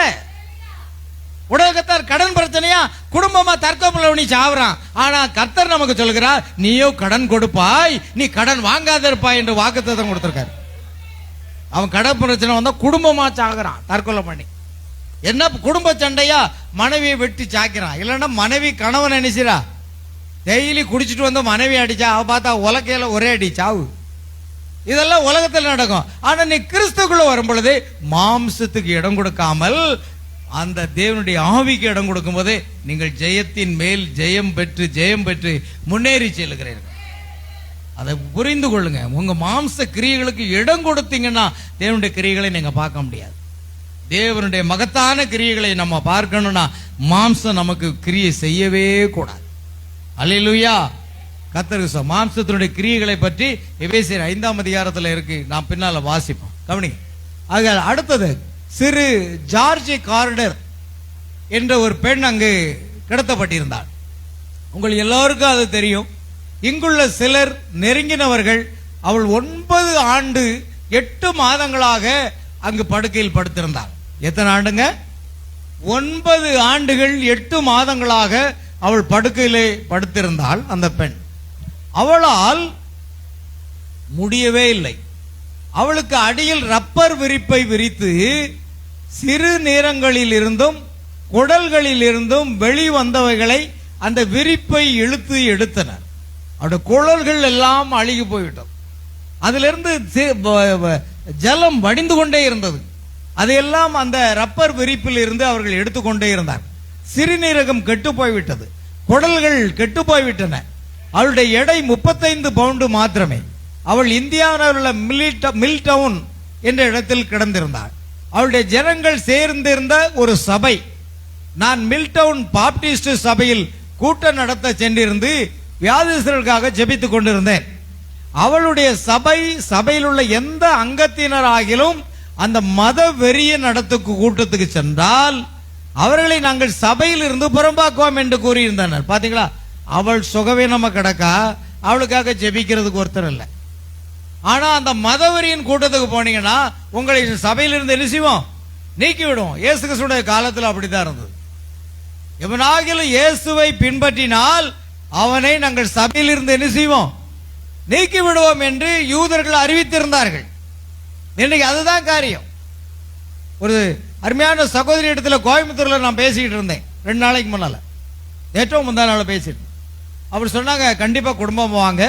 அந்த பாஸ்டர் எனக்கு நெருங்கின பாஸ்டர், அவர் கர்த்தருக்குள் நித்திரை அடைந்து விட்டார். ஒரு மகத்தான ஊழியத்தை செய்த தெய்வ மனிதன். இன்னைக்கு அவருடைய மகன் ஊழியம் செய்து கொண்டிருக்கார், அவருடைய துணைவியார் ஊழியம் செய்து கொண்டிருக்கிறார்கள். அதை குறித்து நான் பேசிக் கொண்டிருந்தேன். இந்த கூட்டத்திற்கு அழைப்பு விடுக்கும்படியாக பேசிக் கொண்டிருந்தேன். அப்பொழுது அவர்கள் சொன்னார்கள், பாருங்கள், என்னை குறித்து தவறாக சில பேர் பேசிக் கொண்டிருக்கிறார்கள். இவர் ராபோஜனத்தை நிறுத்திவிட்டார், இவர் 2ஆம் வருகை முடிந்து விட்டது என்று சொல்லுகிறார். அப்படியெல்லாம் என்னை குறித்து தவறான போதகங்களை எல்லாம் சொல்லிக் கொண்டிருந்தார்கள். ஆனால் நான் அதை குறித்து கவலை இல்லை. நான் எதை விசுவாசிக்கிறேனோ அதை நான் அறிக்கை செய்து கொண்டிருக்கிறேன், பிரசங்கித்துக் கொண்டிருக்கிறேன். ஆனால் என்னை தவறாக புரிந்து கொண்டவர்கள் இப்பொழுது அநேகர் அது சரியான செய்தி என்று புரிந்து கொண்டார்கள் என்று சொன்னார். அப்பொழுது அவர்கள் சொன்னார்கள், எங்களையும் கூட அப்படித்தான் சொன்னார்கள். உங்களிடத்துக்கு செல்வீர்களானால் நீங்களும் என்ன செய்வீர்கள், அது அப்படியே நீங்களும் கெட்டு போவீர்கள் என்பது போல அவர்களை பயமுறுத்தி இருக்கிறார்கள். கோயம்புத்தூர்ல பாருங்க, நம்ம ஊழியம் உலகம் முழுவதும் செய்தி போகுது. அதனால அவங்க சொன்னாங்க, நீங்க அங்க அந்த கூட்டத்தில் மட்டும் நீங்க சேர்ந்துடாதீங்க அப்படின்ட்டு என்னை குறித்து பேசினதாக அங்க சொன்னாங்க. அப்ப நான் சொன்னேன், அப்படியா, இது உங்ககிட்ட மட்டும் இல்ல, அநேகர் நாம் செய்திக்கு விரோதமாகவே செயல்பட்டு கொண்டிருக்கிறார்கள். நான் அதை குறித்து கவலைப்படுவதில்லை. நான் எதை விசுவாசிக்கிறேனோ அதை பிரசங்கிக்கிறேன். அவையெல்லாம் டிவியில அங்கு என்ன செய்யப்படுகிறது, PDF மூலமாக கொண்டு வரப்படுகிறது. அல்லேலூயா. ஆகையால் நான் அதை குறித்து கவலை கொள்வதில்லை. அவர்கள் என்னை திட்டலாம், என்ன வேணாலும் செய்யலாம் என்று நான் அதை குறித்து சொன்னேன். ஆனா அவர்கள் சொன்னார்கள், அப்படி சொன்னார்கள், நான் அதை நம்பவில்லை என்று சொன்னார்கள். கர்த்தருக்கு சித்தமானால் குடும்பமாக இந்த பிரதிஷ்டை ஆராதனைக்கு வருவார்கள் என்று நான் நம்புகிறேன். அல்லேலூயா. பிறரை குறித்து நீங்க கவலையே படக்கூடாது. நாம விசுவாசிக்கிறவர் இயேசு கிறிஸ்து, அவருடைய வார்த்தையை மட்டும் நீங்கள் விசுவாசித்து சென்று கொண்டே இருங்கள். ஓ சத்துருக்கள் ஒரு நாள் உங்களுக்கு தேவனுக்கு முன்பாக வெட்கப்பட்டு ஓடுவதை நீங்கள் காண முடியும். அல்லேலூயா. ஆகையால் சபையிலிருந்து நான் நீக்கி விடுவோம் என்று சகோதரன் பிரணாமுடைய சபைக்கு யாரும் போகக்கூடாது என்று, அப்படி போனா உங்களை சபையிலிருந்து நீக்கி விடுவோம் என்று சொன்னார்களாம். அல்லேலூயா. கர்த்தருக்கு ஸ்தோத்திரம் உண்டாகட்டும். ஒரு முறை மணிக்கூண்டு அருகில யாரோ ஒருவர் என்னை பார்க்க வந்தவர், அந்த பக்கம் சாந்தினர் பக்கத்துல இந்த மாதிரி ஸ்டீபன் ஒரு பாஸ்டர் இருக்கார் திம்மராஜபுரத்துல, நான் அவரை பார்க்கறதுக்கு போறேன், அந்த அட்ரஸ் எங்க இருக்கு எனக்கு தெரியலையேன்னு சொன்னாரு. அப்போ அவர் மேலும் கீழே பார்த்து சொன்னாரா, அங்கேயே போறீங்க, இருந்து இருந்து வேற சபையே இல்லையா, இருந்து இருந்து அந்த சபைக்கா போறீங்க, அவர் ஒரு அந்தி கிறிஸ்து, இயேசு நாமக்காரன் என்று அங்கேயே அவரை தடுத்து நிறுத்த வகை பார்த்தார்கள். நீங்க நினைக்கிறீங்க நம்ம ஊழியத்துக்கு விரோதமா சாத்தான் எவ்வளவா கிரியை செய்கிறது. ஆமேன். அல்லேலூயா. அதனால இங்க அட்ரஸ் போட்டா கூட அவங்க அட்ரஸ் காட்ட மாட்டாங்க. அட்ரஸ் கேளுங்க, விலாசத்தை கேளுங்க, அதை கூட சொல்லுவாங்க, இருந்து இருந்து அங்கேயே போறீங்க, வேற சபை இல்லையா அப்படின்னு சொல்லுவாங்க. அல்லேலூயா. ஆனா அதையும் மீறி அவர்கள் வந்தார்கள், என்னை பார்த்து இந்த மாதிரி சொல்றாங்க அப்படின்னாங்க. நான் சொன்னேன், அதை பொறுத்தெல்லாம் கவலைப்படக்கூடாது. நான் போகிற வழி செம்மையா இருக்குமானால் கர்த்தர் அதை கனப்படுத்துவார். சத்துருக்களை குறித்து நாம் கவலை கொண்டு வேண்டியதில்லை. வேத வசனம் சொல்கிறது, சத்துரு வெள்ளம் போல வரும் பொழுது கர்த்தருடைய ஆவியானவர் அவளுக்கு விரோதமாக கொடியேற்றுவார்.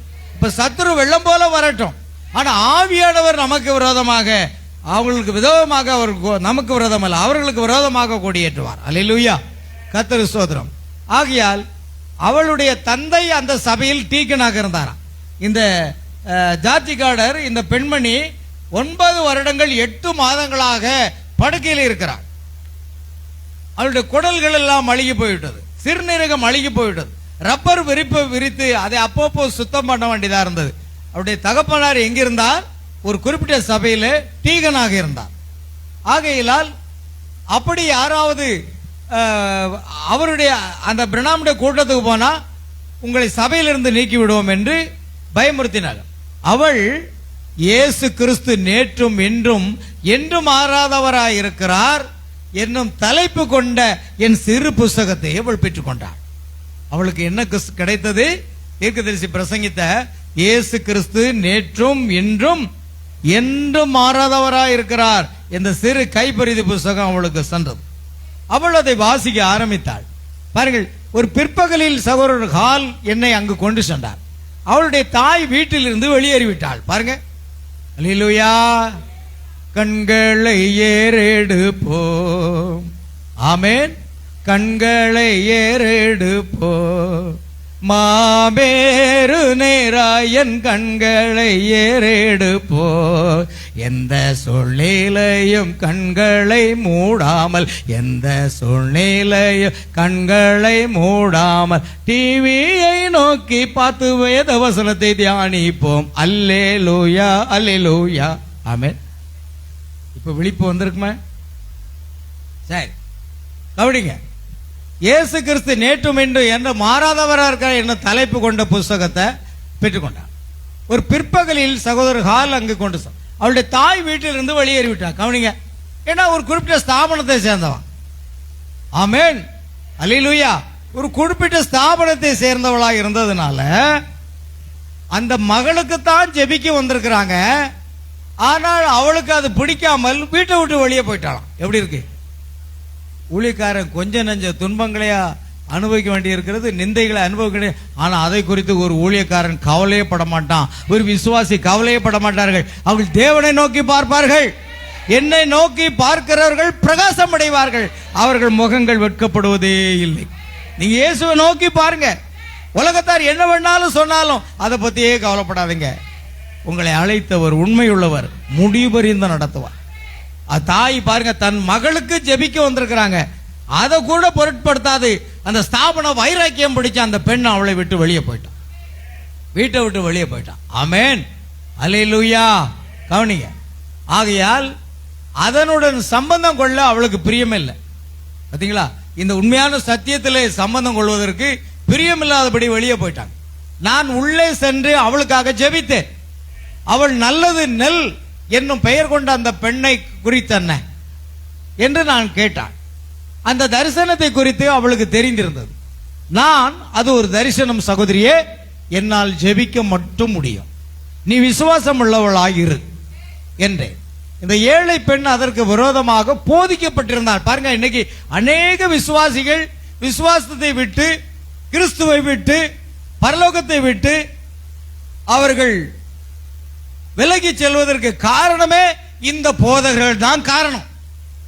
போதகர்கள் தான் தவறான போதனைகளை ஜனங்களுக்கு போதித்து அவரை தவறாக வழி நடத்துகிறார்கள். பாருங்க, அதிக ஆக்கினை அடைவோம் என்று உங்களுக்குள் அநேகர் போதகர்கள் ஆகாதிருப்பீர்களாக என்று எழுதியிருக்கிறது. ஆமென்.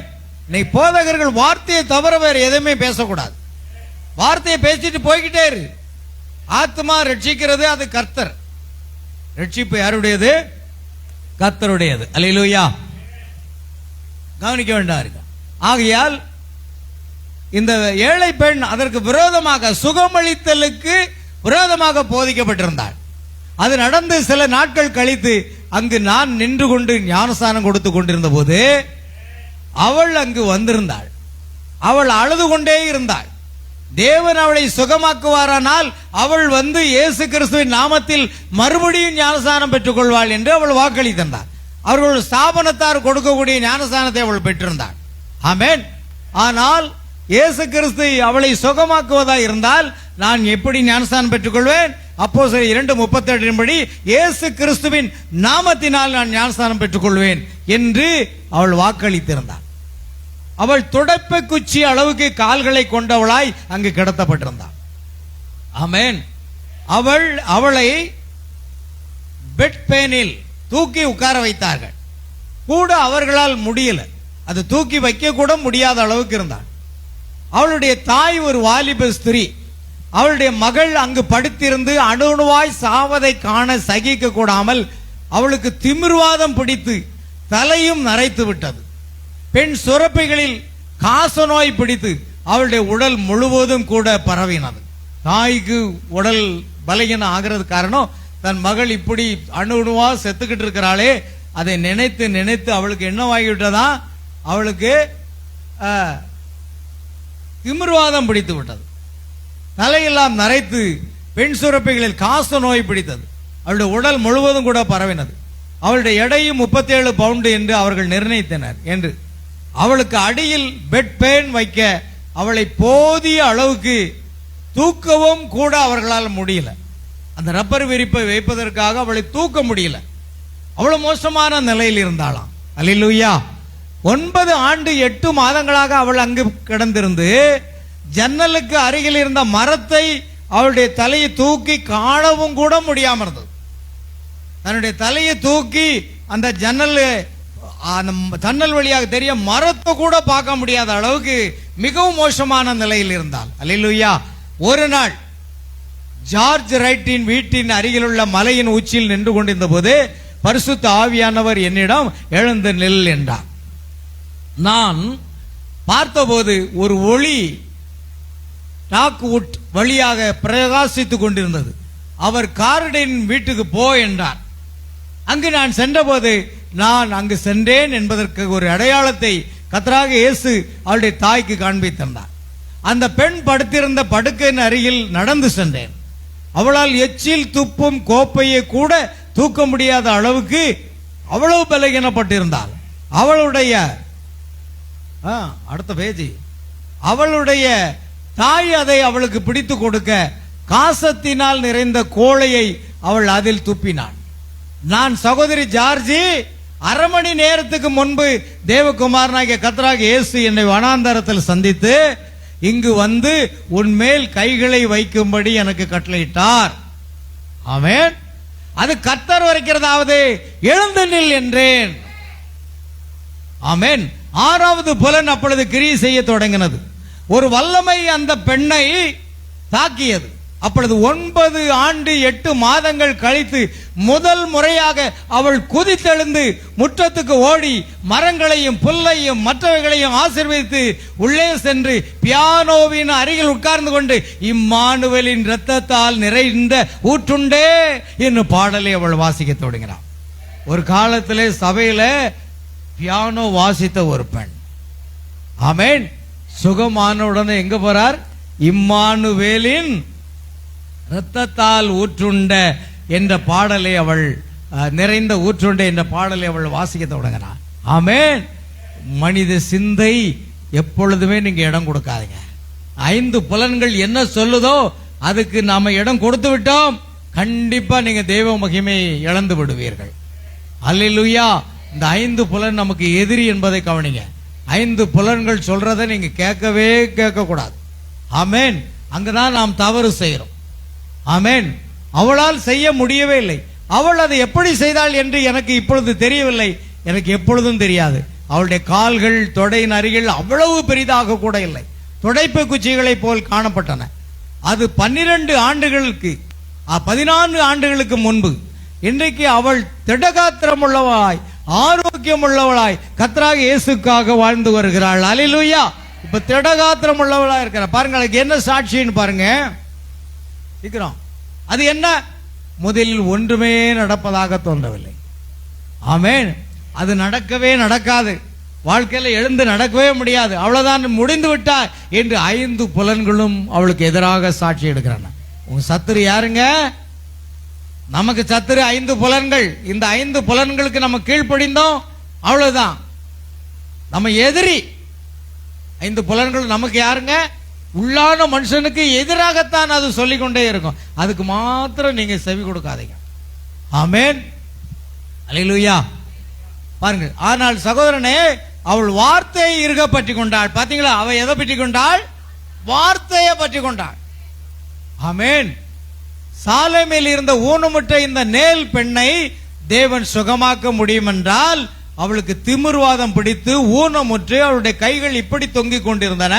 தேவன் அந்த பெண்ணை சுகமாக்க முடியும் என்றால், அல்லேலூயா, அவளையும் சுகமாக்க முடியும் என்று அவள் விசுவாசித்தாள். ஆமென்.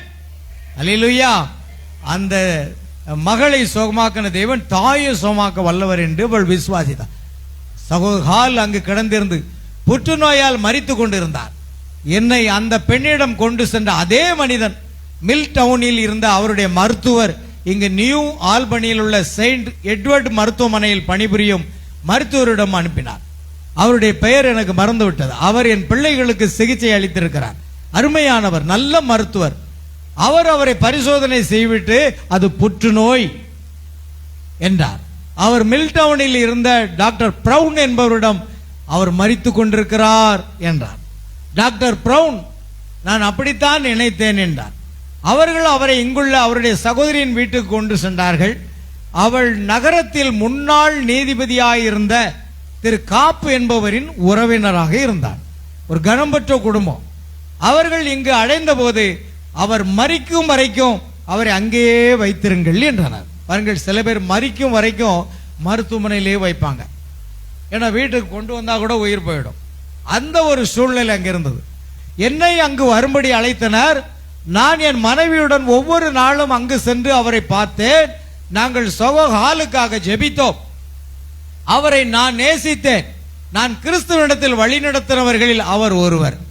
அவருடைய உடல்நிலை மோசமடைந்து கொண்டே வந்து அவரால் கைகளையும் கூட அசைக்க முடியவில்லை. திருமதி ஹால், பில்லி, உங்களால் ஒன்று செய்ய முடியாதா என்று கேட்டாள். அல்லேலூயா. திருமதி ஹால், என்னால் ஒன்றுமே செய்ய முடியாது. இதை குறித்து கர்த்தருடைய வார்த்தையை நான் கேட்கவில்லை. என் மருத்துவர் அவரை பரிசோதனை செய்ய விரும்புகிறார் என்றேன். அவள், உங்கள் மருத்துவர் யார் என்று கேட்டார். நான் டாக்டர் சாம் அடேயர். அவர்தான், அவரு ஒரு பிரபலமான வைத்தியர். நான் சாமை தொலைபேசியில் கூப்பிட்டேன். அவர், பில்லி, என்னால் செய்யக்கூடியது ஒன்றே ஒன்றுதான், எக்ஸ்ரே எடுக்கவும் இன்னும் மற்ற காரியங்களுக்காகவும் அவரை லூயிவில்லுக்கு அனுப்பலாம். நான் உங்களிடம் மருத்துவ ரிப்போர்ட்டை தருகிறேன் என்றார். அவர்கள் நோயாளி ஊர்தியை அனுப்பி அவரை கொண்டு சென்று திரும்பவும் கொண்டு வந்தார்கள். சாம் என்னை தொலைபேசியில் அழைத்து, பில்லி, அவருக்கு ஈரலில் புற்றுநோய் உள்ளது. நாங்கள் ஈரலை அறுத்து எடுத்து விட்டால் அவர் உயிர் வாழ முடியாது. ஆபரேஷன் செய்வதற்கு கூட தகுதியற்ற ஒரு நிலையில் அவர்கள் இருக்கிறார்கள். அல்லேலூயா. ஆகையால் அதை நாங்கள் அறுவை சிகிச்சை செய்தால் அவர்கள் உயிர் வாழ முடியாது. அவர் ஒரு பிரசங்கி. அவர் போவதற்காக தன்னை இந்நேரம் ஆயத்தப்படுத்தி இருக்க வேண்டும். அவர் இவ்வுலகை விட்டு போய் கொண்டிருக்கிறார் என்று நீங்கள் அவரிடம் கூறிவிடுவது நல்லது. அந்த டாக்டர் சொல்றாரு, அவர் இந்த உலகத்தை விட்டு என்ன செய்வாரா, போய்விடுவார் என்று அவரிடத்தில் நீங்கள் கூறுவது நல்லது என்று அந்த பிரபல மருத்துவர் சொன்னாராம். நான் சாம், அவர் போக ஆயத்தமாக இருக்கிறார். ஆனால் காரியம் என்னவெனில், அவர் போவது எனக்கு வேதனையா உள்ளது. காரணம், பிரணாம் மூலமாக கிறிஸ்துக்குள் வழிநடத்தப்பட்டு ரட்சிப்புக்குள்ள கொண்டு வந்த அவரை நேசிக்கிற ஒரு அருமையான சகோதரி. அல்லேலூயா. அவர் போவது எனக்கு வேதனையா உள்ளது. அவர் என் சகோதரன், அவரை நான் நேசிக்கிறேன். ஆமென். ஓ, நான் தேவனே, எனக்காக யாதாவது ஒன்று செய்யும் என்று எண்ணேன். அன்று காலை நான் அணில் வேட்டைக்கு புறப்பட்டேன். நான் காலை விடியும் முன்பு வெளியே நோக்கினேன். முற்றத்தில் யாருமே இல்லை. என் துப்பாக்கியை கையில் எடுத்துக்கொண்டு வீட்டை விட்டு வெளியேறேன். அப்பொழுது கரடு முரடாக தோற்றமளித்த ஒரு ஆப்பிள் பழம் சுவற்றில் தொங்கிக் கொண்டிருந்தது. ஆமென்.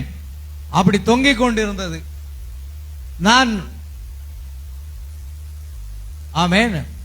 நான் மேடா ஏன் அதை சுவற்றில் தொங்கவிட்டாள் என்று எண்ணினேன்.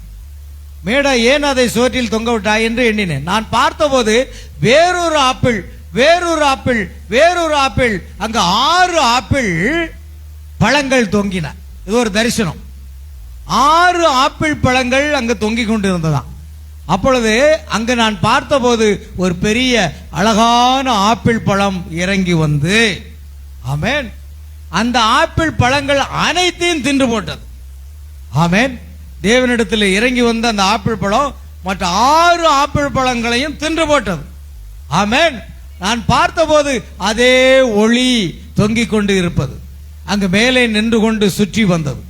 அவர், நீ காலொன்றி நில், நீ போய் திரு ஹாலியிடம் கர்த்தருக்கு ஏதாவது அவர் மரிக்க மாட்டார், உயிர் வாழ்வாய் என்று சொல் என்றார். அல்லேலூயா. மரிக்கும் தருணத்தில் இருந்த அந்த பெண்ணை பரிசோதித்து பார்த்துவிட்டு மருத்துவர்கள் அவள் மரித்து கொண்டிருக்கிறாள் என்று சொல்லிவிடுங்கள் என்று சொல்லி எல்லாரும் கைவிட்ட சூழ்நிலையிலும் சகோதரன் பிரணாமுக்கு அந்த விசுவாசம், தேவனே நீர் ஏதாவது ஒன்று செய்யும். தேவன் அந்த ஆப்பிள் பழ தரிசனங்களை கொடுத்தார். 6 ஆப்பிள் பழங்களையும் அந்த 7வதாக வந்த ஆப்பிள் என்ன செய்து எல்லாவற்றையும் தின்று போட்டது. இப்பொழுது சகோதரன் பிரணாமத்தில் கர்த்தர் சொல்கிறார், நீ எழுந்து காலின்றி நில், நீ போய் என்ன செய், அவள் மரிக்க மாட்டாள், உயிரோடு வாழ்வாள் என்று போய் சொல் என்றார். இதை சொல்றதுக்கு முதல்ல தைரியம் வேணும். கர்த்தர் சொல்லிடலாம், இதை நீங்க போய் சொல்ல முடியுமா? இல்லையா? திம்மராஜபுரத்தில் ஒருத்தர் மரித்து போனாருங்க. நல்ல மனுஷன், எல்லாருக்கும் நன்மை செய்வார். மரித்து போய் அங்க படுக்கையில் கிடக்கிறார். அங்க கொட்டெல்லாம் அடிச்சுக்கிட்டு இருக்காங்க, எல்லாம் பண்ணிட்டு இருக்காங்க. கர்த்தர் உங்ககிட்ட பேசுறார், இப்பொழுது நீ மரிக்க மாட்டாய், அல்லது நீ இப்பொழுது அடக்கம் பண்ணப்பட மாட்டாய், இப்பொழுது நீ உயிரோடு எழும்ப போகிறாய் என்று கர்த்தர் உங்ககிட்ட சொல்லிட்டாருன்னு வச்சுடுங்க. அவ்வளவு பேர் கூட்டத்தில் நீங்க யாராவது போய் சொல்லுவீங்களா? சொன்னது கர்த்தர் தான். எக்ஸாக்ட்லியா கர்த்தர் உங்ககிட்ட பேசிட்டார், இப்பொழுது உயிரோடு எழும்ப போகிறாய் என்று கர்த்தர் உங்களிடத்தில் வெளிப்படையாக வெளிப்படுத்திட்டாது. அது கர்த்தர் தான் பேசினாருங்கிறதுல எந்த சந்தேகம் இல்லை. ஆனா அந்த கூட்டத்துக்கு மத்தியில் போய் உங்களால் சொல்ல முடியுமான்னு நான் கேட்க முடியுமா? முடியாதா? முடியாது. அதுக்கு பயிற்சி பெற்றிருக்க வேண்டும். தீர்க்க தரிசனத்தில் தேவன் அவ்வப்போது தரிசனங்களை கொடுத்து கொடுத்து கொடுத்து தேவனோடு உறவாடி வந்ததுனால அவர் சொன்ன வார்த்தை எந்த தரிசனமும் நிறைவேறாமல் போனதில்லை என்று அவர் சவால் விடுகிறார். அது பயிற்றுவிக்கப்பட்டது, ஸ்டெப் பை ஸ்டெப். அப்படித்தான் நாங்கெல்லாம் முதல்ல பிசாசை துரத்தும் போது கொஞ்சம் உள்ளுக்குள்ள பயமா தான் இருந்தது. கை வச்சு ஜெபிக்க மாட்டேன், அல்லேலூயா. ஆரம்ப காலம் அப்படித்தான் இருந்தது. ஆனா பயிற்றுவிக்கப்பட்டு 1, 10, 20, 50, 100 பிசாசுகளுக்கு மேலாக துரத்தப்பட்ட பொழுது இப்பொழுது பிசாசா கொண்டு வா பார்க்கலாம், பயப்பட போறது இல்லை. ஏன்? தேவன் நம்மை பயிற்றுவித்துக் கொண்டிருக்கிறான். அப்படித்தான் வரணும். உங்களுக்கு ஒரு பயிற்சி வரணும். தேவன் உங்களோடு இடைபடணும், தேவன் உங்களை பயன்படுத்தணும். அந்த வருஷப்படி நீங்க வந்தா தான் அந்த விசுவாசத்துல மேல போயிட்டே இருப்பீங்க. இதுவரைக்கும் நீங்க ஜெபம் பண்ணி ஒரு வியாதியும் ஜெபமாகலையா? வாழ்க்கையில இதுவரைக்கும் ஒரு பிசாசை கூட துரத்தலையா? இல்ல உங்களால என்னதான் நடந்ததுன்னு எண்ணி பாருங்க. பிரியமானவர்களே, நீங்கள் சீரோவாக இருக்கிறீர்கள், அதை மாற்ற வேண்டும். தேவன் உங்களை பேர். நான் உங்களை போன்ற சாதாரண விசுவாசி தான். ஒரு சாதாரண விசுவாசியா ஒரு சபையில உட்கார்ந்து கொண்டிருந்தேன்.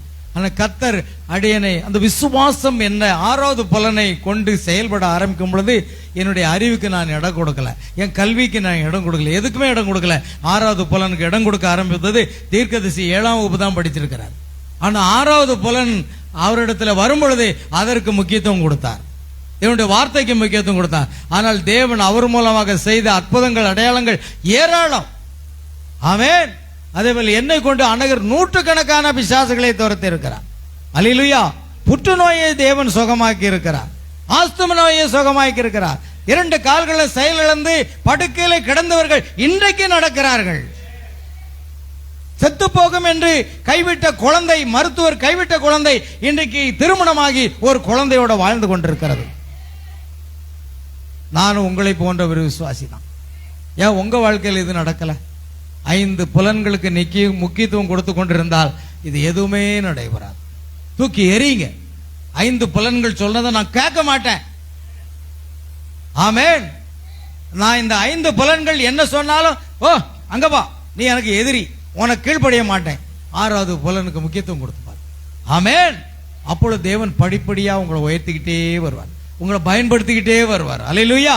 அதுதான் என்னுடைய வாழ்க்கையில, கிறிஸ்தவ வாழ்க்கையில அது மேலாக சென்று கொண்டிருக்கிறது. அல்லேலூயா. கர்த்தருக்கு மகிமை உண்டா. அதுதான் தீர்க்கதரிசியுடைய வாழ்க்கையிலும்.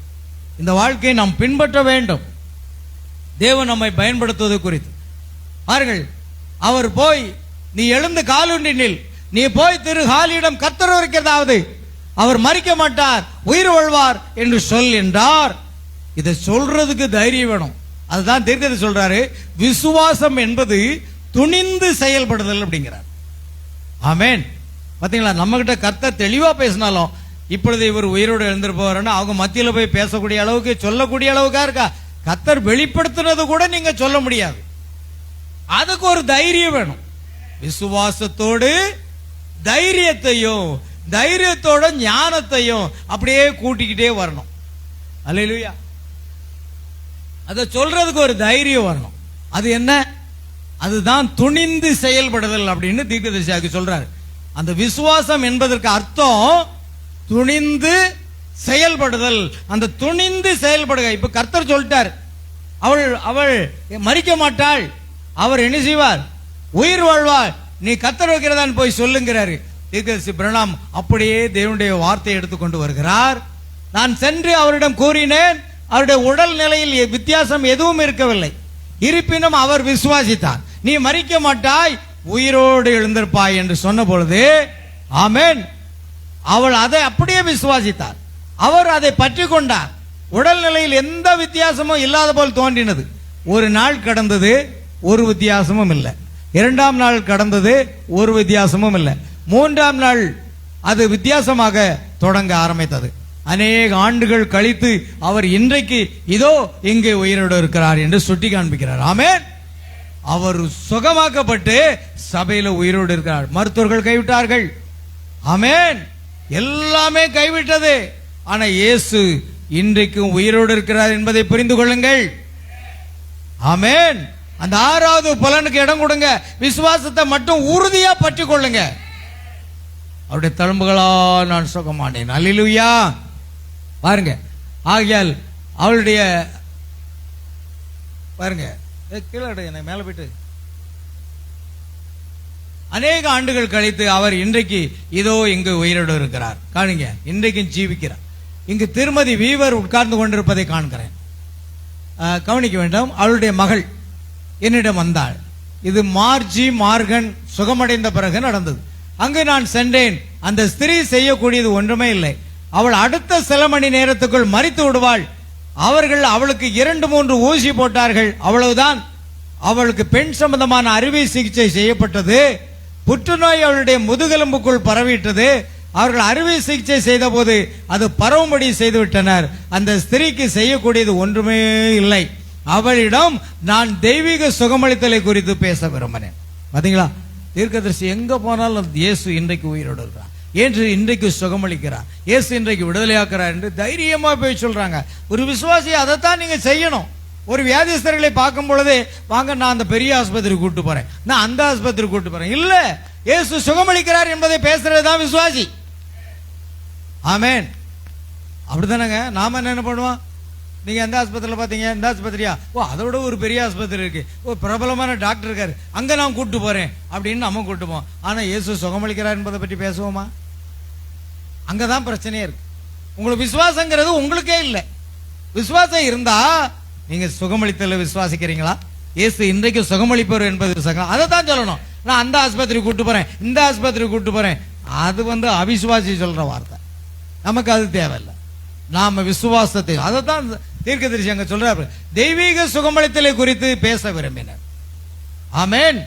தீர்க்கதரிசி இங்கு என்ன, எனக்கு பிரபலமான டாக்டர் ஒருவர் அங்க நான் கூட்டிட்டு போன்னு சொல்லல, தெய்வீக சுகமளித்தலை குறித்து பேசுறாரு. ஏன்னா 6வது பலன் கிரியை சேவிக்கன்.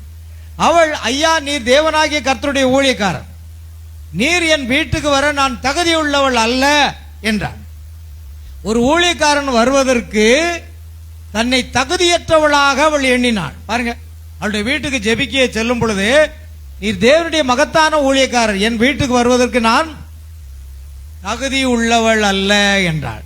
ஒரு ஊழியக்காரன் வருவதற்கு தன்னை தகுதியற்றவளாக எண்ணினாள். அவள், என் வாழ்க்கை, அவள் சரியான வழியை அடைகிறாள். எங்க இருக்குங்க?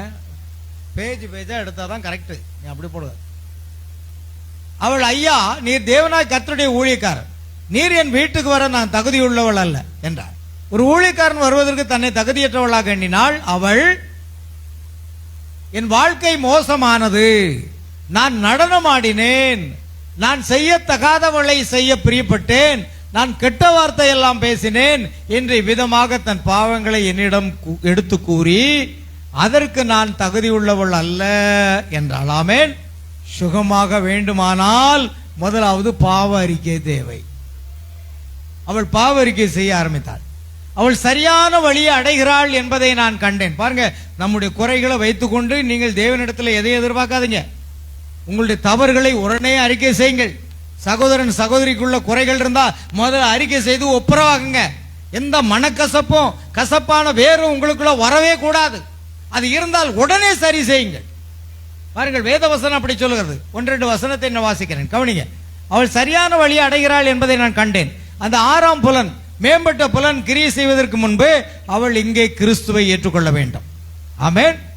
நாங்கள் முழங்கால் படியிட்டோம், உங்கள் பாவங்கள் இரத்தாம்பர சிவரேர் என்றிருந்தாலும், இரத்தாம்பர சிவப்பாய் இருந்தாலும் என்பதை குறித்து நான் அவளிடம் பேசினேன். பாத்தீங்களா, அது பஞ்சை போல் என்ன செய்யும், வெண்மையாகும் என்ற வார்த்தை எடுத்து பேசினார். அவள் தன் ஜீவியத்தை கர்த்தராகிய இயேசு கிறிஸ்துவுக்கு ஒப்பு கொடுத்தாள். அவள் அபிதம் செய்ய போது, ஓ எனக்கு வித்தியாசமான உணர்வு தோன்றுகிறது. ஆமென். எனக்கு ஏதோ சம்பவித்து விட்டது, எனக்கு ஏதோ சம்பவித்து விட்டது, உங்கள் அனைவருடனும் நான் கை குலுக்க விரும்புகிறேன் என்றாள். ஆமென், அல்லேலூயா. அவள் அப்பொழுது இருந்த நிலையில், அப்பொழுது நான் வெளியே பார்த்தேன், அவள் தன் வீட்டுக்கு பின்னால் உள்ள கோழி கூண்டுக்கு செல்வதை ஒரு தரிசனத்தில் கண்டேன். நான் திருமதி வீவர், தேவனாகிய கர்த்தர் உரைக்கிறதாவது, நீ கோழி கூண்டுக்கு நடந்து செல்வாய், நீ உயிர் வாழ்வாய் என்றேன். அப்பொழுது அவள் இருந்த நிலையில் அவளால் போக முடியாது. புற்றுநோய் அவளை தின்று விட்டிருந்தது. மருத்துவரின் கருத்துப்படி அவளால் போக முடியாது. அவள் மரித்து கொண்டிருந்தாள். அது 14 ஆண்டுகளுக்கு முன்பு என்று எண்ணினேன். ஆமென், அல்லேலூயா. பாருங்கள், 14 ஆண்டுகளுக்கு முன்பு அவள் வியாதியா இருந்தபோது தடுமாறி கொண்டே இந்த கூடாரத்துக்கு வந்தாள். அவள் படுக்கை விட்டு எழுந்திருப்பாள் என்று தோன்றவே இல்லை. அவளுடைய கைகள் வெறும் எலும்பாய் இருந்தன. அவள் கூடாரத்துக்கு ஏன் வந்தாள் என்றால், அவள் வந்து இயேசு கிறிஸ்துவின் நாமத்தில் ஞானஸ்தானம் பெறுவாள் என்று தேவனுக்கு வாக்கு கொடுத்திருந்தாள். இயேசு கிறிஸ்துவின் நாமத்தில் ஞானஸ்தானம் பெறுவது என்பது சாதாரணமாக எண்ணிவிடக்கூடாது. ஆமென். இன்றைக்கு அப்படி ஒப்பு கொடுத்தவர்கள் அநேகர் சுகமாயிருக்கிறார்கள். நீங்கள் ஞானஸ்தானம் இயேசு கிறிஸ்துவின் நாமத்தில் பெறாத வரைக்கும் சுகத்தை பெற்றுள்ளது கூட கடினம். நன்றாக புரிந்து கொள்ளுங்கள். ஆமென். அவள் வாக்கு கொடுத்திருக்கார். அவளை நாங்கள் சர்க்கரை நாற்காலியிலிருந்து தூக்கி எடுத்து வேறொரு நாற்காலியில் உட்கார வைத்து அவளை குளத்துக்கு கொண்டு சென்று அவளுக்கு இயேசு கிறிஸ்துவின் நாமத்தில் ஞானஸ்தானம் கொடுத்தோம். ஆமென். அவளை எதுல கொண்டு போறாங்க? சர்க்கரை நாற்காலியில குளத்துக்கு தள்ளிட்டு போறாங்க. இந்த சூழ்நிலை யாராவது நான் சுகமாகட்டும், அப்புறம் நான் அடக்க முடிஞ்ச பிறகு நான் வந்து ஞானஸ்தானம் பெற்றுக்கொள்வேன் அப்படித்தான் சொல்லுவாங்க. நோ, இன்றைய ரட்சணை நாள், இன்றைய அனுக்கிற கால், எந்த சூழ்நிலை இருந்தாலும் நீ தேவனுடைய வார்த்தைக்கு ஒப்பு கொடுத்து பார். நீங்க ஞானஸ்தானம் என்றால் சில பேர் என்ன நினைக்கிறாங்க, அது அவசியம் இல்லை என்று சொல்கிறார்கள். ஓ, நீ அவிசுவாசியா இருக்கிறாய். நீ உன் பாவங்களை அறிக்கை செய்து பாவம் மன்னிப்பு என்று கர்த்தராக இயேசு கிறிஸ்துவின் நாமத்தினாலே முதலாவது ஞானஸ்தானம் பெற்றுக்கொள், பின்பு தேவனுடைய மகிமை நீ காண்பாய். பாருங்கள், நான் சுகமாகட்டும், நான் நடக்கட்டும், அப்புறம் வந்து ஞானஸ்தானம் பெற்றுக்கொள்ளுகிறேன் என்று அவள் கூறவில்லை. அவள் ஞானஸ்தானத்துக்கு ஆயத்தமாகிட்டாள். ஆமென். அவளை நாங்கள் சர்க்கரை நாற்காலியில் இருந்து தூக்கி எடுத்து வேறொரு நாற்காலியில் உட்கார வைத்து அவளை குளத்துக்கு கொண்டு சென்று அவளுக்கு இயேசு கிறிஸ்துவின் நாமத்தில் ஞானஸ்தானம் கொடுத்தான். ஆமென். பாத்தீங்களா, எந்த சூழ்நிலை நாம அன்னைக்கு என்ன சொல்லுவோம், நான் சுகமாகட்டும், கண்டிப்பா ஞானஸ்தானம் எடுப்பேன். முதல்ல தேவனுடைய வார்த்தை கீழ்ப்படிந்துப்பார். உன் சொல்ல ஆண்டவர் கேட்க மாட்டாரு. அவர் சொல்றது நீ முதல்ல கேளு. தேவன் அதைத்தான் எதிர்ப்பார். அவர் சொல்றதுக்கு கீழ்ப்படிங்க. ஆமென். இயேசு கானா ஒரு கல்யாண வீட்டில் இருந்த பொழுது கூட மரியாள் சொல்றார், அவர் என்ன சொல்லுகிறாரோ அதன்படி செய்யுங்கள். இயேசு சொன்னார், அந்த கற்சாடியில் எல்லாம் தண்ணீர் நிரப்புங்கள் என்றார். பாருங்க, அவர் சொல்றதை நீங்க கேட்டீங்கன்னா அந்த சாதாரண தண்ணீர் ருசியுள்ள திராட்சரசமாக மாறிடுச்சு. முதல்ல நீங்க தேவனுடைய வார்த்தை கீழ்ப்படிங்க பிரியமானவர்களே. எந்த விதத்திலும் தேவனுடைய வார்த்தையை நீங்க தள்ளிடாதீங்க. தேவனுடைய வார்த்தைக்கு நீங்க கீழ்ப்படிந்து பார்த்தா நீங்க தேவனுடைய மகிமை காண முடியும். அல்லேலூயா. சொந்த சிந்தைக்கு தயவு செய்து இடம் கொடுக்காதீங்க. அல்லேலூயா. கவனிங்க, அவளுக்கு இயேசு கிறிஸ்து நாமத்தில் ஞானஸ்தானம் கொடுத்தோம். இதோ அவள் இன்றிரவு அங்கு உட்கார்ந்து கொண்டிருக்கிறாள். ஆரோக்கியமுள்ள ஒருத்தியை நீங்கள் காண வேண்டும் என்றால் அவளை பாருங்கள். பாத்தீங்களா, ஆரோக்கியமுள்ள, அவ்வளவு மோசமான நிலை இருந்து இப்ப ஆரோக்கியமான ஒரு பெண்ணா, அந்த பெண்ணை பாருங்க, அவ்வளவு ஆரோக்கியமா இருக்கிறாள். அல்லேலூயா. தேவன் அந்த சுகத்தை கட்டளையிடுகிறார். ஓ, மருத்துவர்களால் முடியாத காரியங்கள் தேவனாலே கூடும், மனுஷராலே கூடாதவைகள் தேவனாலே கூடும் என்று வேதம் சொல்கிறது. ஆகையால் யோசனைகளையும் விஞ்ஞான ஆய்வுகளையும் மற்றவைகளையும் அவள் ஒருபுறம் தள்ளி வைத்து விட்டாள். ஏனெனில் 6ஆம் புலன் கிரியை செய்ய தொடங்கிறது. அதுதான். ஆமென். பாருங்கள், இதை மறுபடியும் கூறுகிறேன், ஒரு நிமிடம் கேளுங்கள். ஒரு முறை இயேசு ஒரு மரத்தை கடந்து சென்றார். அது அத்திமரம். அவர் அத்திமரத்தை நோக்கினார். இப்பொழுது அதை காண தவறாதீர்கள். அவர் அத்திமரத்தை நோக்கின போது அதில் அத்திப்பழங்கள் எதுவும் இல்லை. அவர் அத்திமரத்தை சபித்து, ஆமென், ஒருவனும் உன்னிடத்தில் கனியை புசியாதிருக்க கடவன்,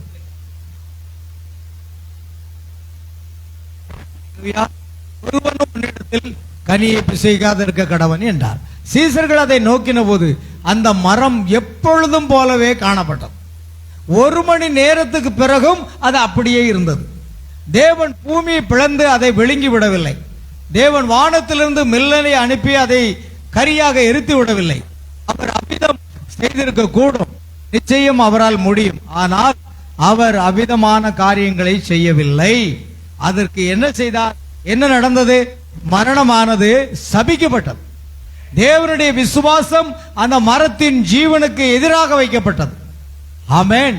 மரத்தின் வெளித்தோற்றத்தில் நீங்கள் ஒன்றையும் காண முடியவில்லை. ஆனால் பூமிக்கு அடியில் மரத்தின் வேர்களில் மரணம் தொடங்கினது. அது சபிக்கப்பட்டு விட்டது. ஆறாவது புலன் அதற்கு விரோதமாக வந்துவிட்டது. அது பட்டு போகத்தான் வேண்டும். அது வேர்களில் இருந்து பட்டு போனது. அல்லேலூயா. பாருங்கள், ஒருவேளை நீங்க சுகமாகி விட்டாய் என்று ஊழியக்காரர் சொல்லலாம், அல்ல தேவனுடைய வார்த்தையில் நான் சுகமானேன் என்று சொல்லலாம். ஒருவேளை உடனடியாக அந்த சுகம் கிடைக்காமல் இருக்கலாம். ஒரு நாள் ஆகலாம், 2 நாள் ஆகலாம், 1 வாரம் ஆகலாம், 2 வாரம் ஆகலாம், அல்லது எவ்வளவு நாள் ஆனாலும் சரி, அதை அறிக்கை செய்து கொண்டு உறுதியா பற்றிக் கொள்ளுங்கள். ஒரு நாள் நீங்கள் பரிபூர்ண விடுதலை சுகத்தையும் பெறுவீர்கள். அல்லேலூயா. நாம் அடுத்த வாரம் நாளைய தினத்துல மீதி காரியங்களை பார்ப்போம். கர்த்தருக்கு ஸ்தோத்திரம் உண்டாகட்டும். அதுதான் புற்றுநோய் விஷயத்திலே நடக்கிறது. கர்த்தருக்கு ஸ்தோத்திரம் உண்டாகட்டும். இதை நாம் 68 நாளைக்கு பார்க்கலாம். யாவர் எழுந்து நிற்போம். கடைசியாக நாம் ஜெபிக்க போகிறோம். Praise Lord Jesus. நன்றி அப்பா, கோடான கோடி ஸ்தோத்திரம். அந்த 6வது புலனாகிய பரிசுத்த ஆவி செயல்படுவதற்காக நம்ம அர்ப்பணிக்க வேண்டியது அவசியமா இருக்கிறது. அல்லேலூயா. கர்த்தருக்கு மகிமை உண்டாகட்டும். நாம் யாவரும் ஜெபிக்கலாமா? இந்த 6வது புலன் உங்களுக்கு தேவையாக இருக்கிறதா? 6வது புலனாக பரிசுத்த ஆவியை பெற்றுக்கொள்ள விரும்புகிறீர்களா? 6வது புலனாகிய விசுவாசத்தை பெற்றுக்கொள்ள விரும்புகிறீர்களா? அது எனக்கு தேவையாக இருக்கிறது. அதுதான் என்னுடைய வாழ்க்கையில இந்த 5 புலன்கள் என்ன சொன்னதோ அதையே நான் கேட்டுக்கொண்டு இருந்தேன். அது எவ்வளவு பெரிய தவறாக இருக்கிறது. 5 புலன்கள் சொன்னதை நான் கேட்க விரும்புவதில்லை. 6வது புலன் என்ன சொல்லுகிறதோ அதையே நான் கேட்க விரும்புகிறேன். இந்த 5 புலன்கள் எனக்கு விரோதமாக இருக்கிறது. என் கிறிஸ்தவ வாழ்க்கைக்கு விரோதமாக இருக்கிறது.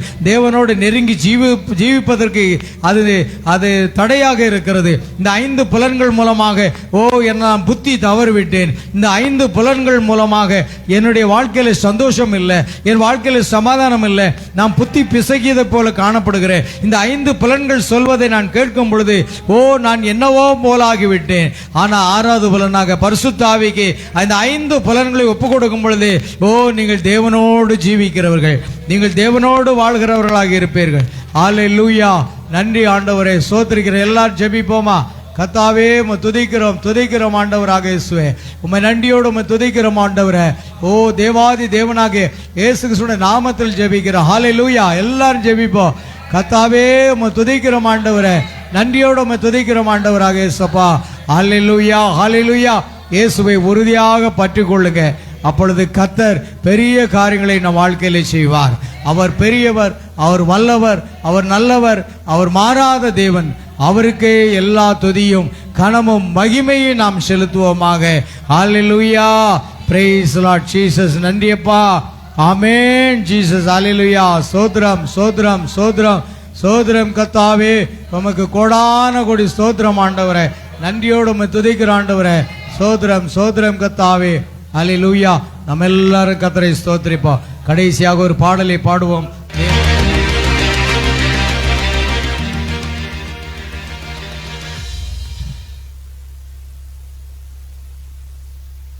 நாம் எல்லாரும் சேர்ந்து பாடுவோம் அந்த பாடலை.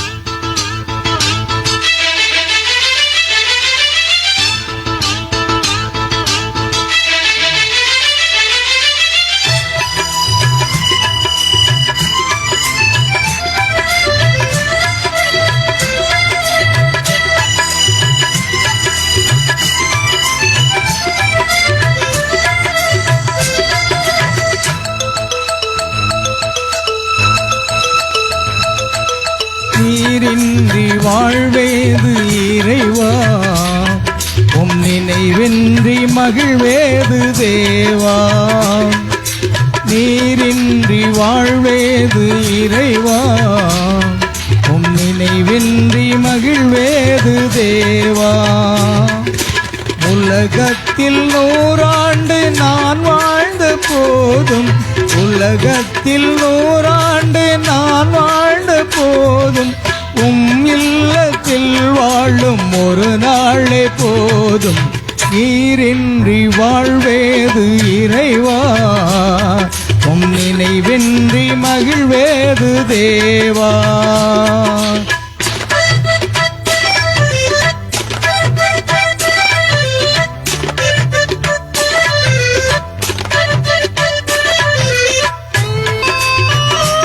ஆறாவது புலன் இல்லாமல் நம்மால் வாழவே முடியாது.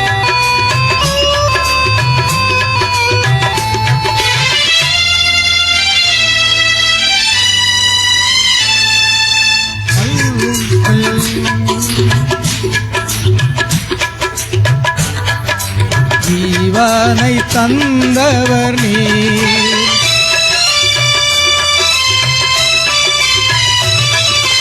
பல கோடி வார்த்தைகள் நான் கேட்ட போதும் இயேசுவே நீர் பேசும் ஒரு வார்த்தை போதும். 1000 ஜீவன் உயிர் வாழுமே, 1000 ஜீவன் உயிர் வாழுமே, உம் வார்த்தையில் உண்டு அற்புதமே. நீரின்றி வாழ்வேது இறைவா, உம் நினைவின்றி மகிழ்வேது தேவா.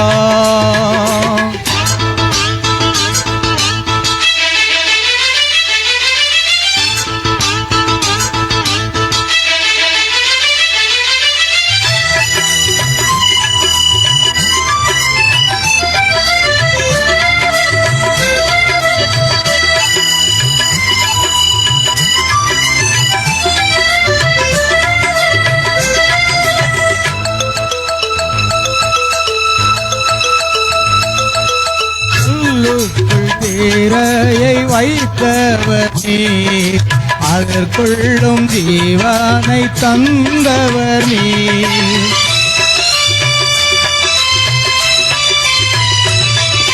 கல்லுக்குள் தேரையை வைத்தவர் நீர், அதற்குள்ளும் ஜீவனை தந்தவர் நீர். உம்மையன்றி அணுவேதும் அசையாதையா, உம்மையன்றி அணுவேதும் அசையாதையா, உம் துணையின்றி உயிர் வாழ முடியாதையா. நீரின்றி வாழ்வேது இறைவா, உம் நினைவின்றி மகிழ்வேது தேவா.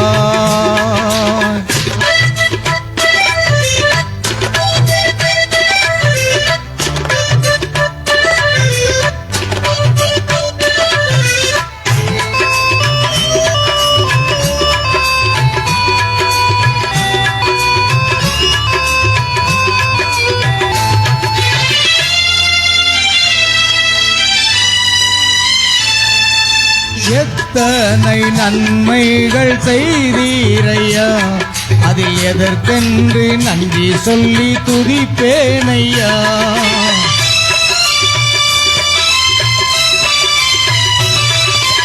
எத்தனை நன்மைகள் செய்தீரையா, அதில் எதற்கென்று நன்றி சொல்லி துதிப்பேனையா. அத்தனையும் சொல்ல வேண்டும் என்றால், அத்தனையும் சொல்ல வேண்டும் என்றால், 1000 ஆண்டுகள் போதாதையா. நீரின்றி வாழ்வேது இறைவா, உம் நினைவின்றி மகிழ்வேது தேவா. நீரின்றி வாழ்வேது இறைவா, உம் நினைவின்றி மகிழ்வேது தேவா. உலகத்தில் 100 ஆண்டு நான் வாழ்ந்த போதும், உலகத்தில் 100 ஆண்டு நான் வாழ்ந்த போதும், உம் இல்லத்தில் வாழும் ஒரு நாளே போதும். நீரின்றி வாழ்வேது இறைவா, உம் நினைவின்றி மகிழ்வேது தேவா. நீரின்றி வாழ்வேது இறைவா, உம் நினைவின்றி மகிழ்வேது தேவா. ஹல்லேலூயா, ஆமென். நாம் எல்லாரும் கர்த்தரை ஸ்தோத்திரிப்போம். நன்றி அப்பா, கோடான கோடி ஸ்தோத்திரங்களை செலுத்துகிறோம். நல்லவரே, வல்லவரே, தெருவையுள்ளவரே ஸ்தோத்திரம். ஆம் பிரியமானவர்களே, அந்த 6வது புலனாகிய பரிசுத்த ஆவி, அந்த விசுவாசம் என்பது ஒரு கிறிஸ்தவனுக்கு அவசிய தேவையாக இருக்கு. அதை பெற்றுக்கொள்ளுங்கள். 5 புலன்கள் சொல்வது எப்பொழுதும் அது நமக்கு விரோதமாகவே செயல்படும். அதற்கு நாம் கீழ்ப்படிந்து விடக்கூடாது. 5 புலன்களுக்கு அப்பால் இருக்கிற அந்த விசுவாசம், பரிசுத்த ஆவியாக 6வது புலனுக்கு நம்மை அர்ப்பணித்து விடுங்கள். ஓ, தேவன் மகத்தானவர்களை செய்வார். அநேக சாட்சிகளை குறித்து சகோதரன் தீர்க்கதரிசி பிரணாமுடைய ஊழியத்தில் நடைபெற்ற காரியங்களை குறித்து நாம் பார்த்தோம். அந்த 6வது புலன் எப்படி கிரியை செய்து, எப்படி தேவனுடைய நாமத்தை மகிமைப்படுத்தினது, எப்படி அற்புதங்கள் அதிசயங்களை செய்ததாக நாம் பார்த்தோம். அதே போன்று நமக்கும் அந்த 6வது புலன் தேவை. 5 புலன்கள் சொல்வதை நாம் கேட்காதபடி 6வது புலனாக அந்த விசுவாசம் என்ன சொல்லுகிறதோ அதன்படி நாம் செயல்படுவோம். நாம் மகத்தான காரியங்களை பெற்றுக்கொள்வோம். செபிப்போமா? அன்பின் பரலோக பிதாவே, நன்றியோடு உம்மை துதிக்கிறோம், ஸ்தோத்திரிக்கிறோம் கர்த்தாவே. ஆசீர்வதிக்கப்பட்ட அந்த அருமையான பரிசுத்த உபவாச நாளுக்காக ஸ்தோத்திரம். பரிசுத்த உபவாச நாளை நியமிங்கள், விசேஷித்த ஆசரிப்பை கூறுங்கள் என்று சொன்னீரே. அவனமாக ஆண்டவரே, எங்களுடைய தீர்க்கதரிசி அநேக தடவைகள் அவர்கள் உபவாசத்திலும் ஜெபத்திலையும் இருந்திருக்கிறார். ஆண்டவரே, ஒவ்வொரு கூட்டங்களுக்கு செல்லும் பொழுதும் 3 நாட்கள் உபவாசம் இருந்து ஜெபித்து செல்வார் என்று அவருடைய சாட்சியை சொல்லுகிறார். அப்போஸ்தலனாக பவுல் அநேக தரம் நான் உபவாசங்களில் இருந்தேன் என்று கூறுகிறார். உபவாசம் என்பது ஒரு கிறிஸ்தவனுடைய ஊழியத்திற்கு அல்லது ஜீவியத்திற்கு மிகவும் பிரதானமானது என்பதை பார்க்கிறோம். ஆம் கர்த்தாவே, உபவாசம் இல்லாத நபர்கள் எவருமே இல்லை. ஆம் கர்த்தாவே, இந்த சபையானது இந்த கடைசி நாட்களிலே உபவாசத்திலும் ஜெபத்திலும் தரித்திருக்க வேண்டிய நேரமாக இருக்கிறது என்று தீர்க்கதரிசி சபைக்கு அறிவுறுத்துகிறார். அன்றைக்கு அநேக சபைகளிலே உபவாசமே இல்லை. அநேக விசுவாசிகளுடைய வாழ்க்கையில உபவாசமே இல்லாமல் காணப்படுகிறது. உபவாச ஜெபம் என்பது ஒரு பெரிய வெற்றியை தரும் என்பதை புரிந்து கொள்ளத்தக்கதாக கர்த்தர் இந்த நாளை எங்களுக்கு கொடுத்தீர் ஆண்டவரே. அந்த 6வது புலனாகிய பரிசுத்த ஆவியானவர் எங்கள் ஒவ்வொருவரும் வழி நடத்த வேண்டுமா ஜெபிக்கிறோம். நீ விசுவாசத்தால் தேவனுடைய மகிமை காண்பாய் என்ற வார்த்தைப்படி அந்த 6வது புலனாகிய விசுவாசத்தை உறுதியாக பற்றி கொண்டு நம்முடைய பிள்ளைகள் தேவனுடைய மகிமை காணத்தக்கதாக தேவன் கிருபை செய்ய வேண்டுமா ஜெபிக்கிறோம். இந்த ஆராதனையில் கலந்து கொண்ட ஒவ்வொரு சகோதர சகோதரிகள் பிள்ளைகள் அனைவரையும் கர்த்தர் ஆசீர்வதிப்பார்கள். தொடர்ந்து நாளை தினத்தில் நடைபெறக்கூடிய ஆண்டவரே உயிர்த்தெழுந்த ஆராதனையை கர்த்தர் ஆசீர்வதிப்பார்கள். அந்த உயிர்த்தெழுந்த ஆராதனையில் பாடுகிற பாடல்கள், ஜெபங்கள், தேவ செய்தி அனைத்தையும் கர்த்தர் ஆசீர்வதிப்பார்கள். நீரே பொறுப்படுத்திக் கொள்ளும். சகல துதி கன மகிமை யாவற்றையும் உமக்கு செலுத்துகிறோம். கர்த்தராகிய இயேசு கிறிஸ்துவின் நாமத்தில் கேட்கிறோம் பிதாவே, ஆமென். என் ஆத்மாவே கர்த்தரை ஸ்தோத்திரி, என் முழு உள்ளமேருடைய பரிசுத்த நாமத்தை ஸ்தோத்திரி. என் ஆத்மாவே கர்த்தரை ஸ்தோத்திரி, கர்த்தர் செய்த சகல உபகாரங்களையும் மறவாதே, ஆமென். நம்முடைய கர்த்தராகிய இயேசு கிறிஸ்துவினுடைய கிருபையும் தேவனுடைய அன்பும் பரிசுத்த ஆவியினுடைய ஐக்கியமும் சந்தோஷமும் சமாதானமும் தெய்வ ஆசீர்வாதங்களும் நம் அனைவரோடும், நம் குடும்பத்தார் அனைவரோடும், சகல பரிசுத்தவான்கள் அனைவரோடும் இன்றும் என்றும் சதா காலமும் நிலைத்திருப்பதாக. அல்லேலூயா, பிரைஸ் தி லார்ட். கர்த்தராகிய இயேசு கிறிஸ்து உங்கள் ஒவ்வொருவரையும் ஆசீர்வதிப்பாராக. God bless you. God bless you.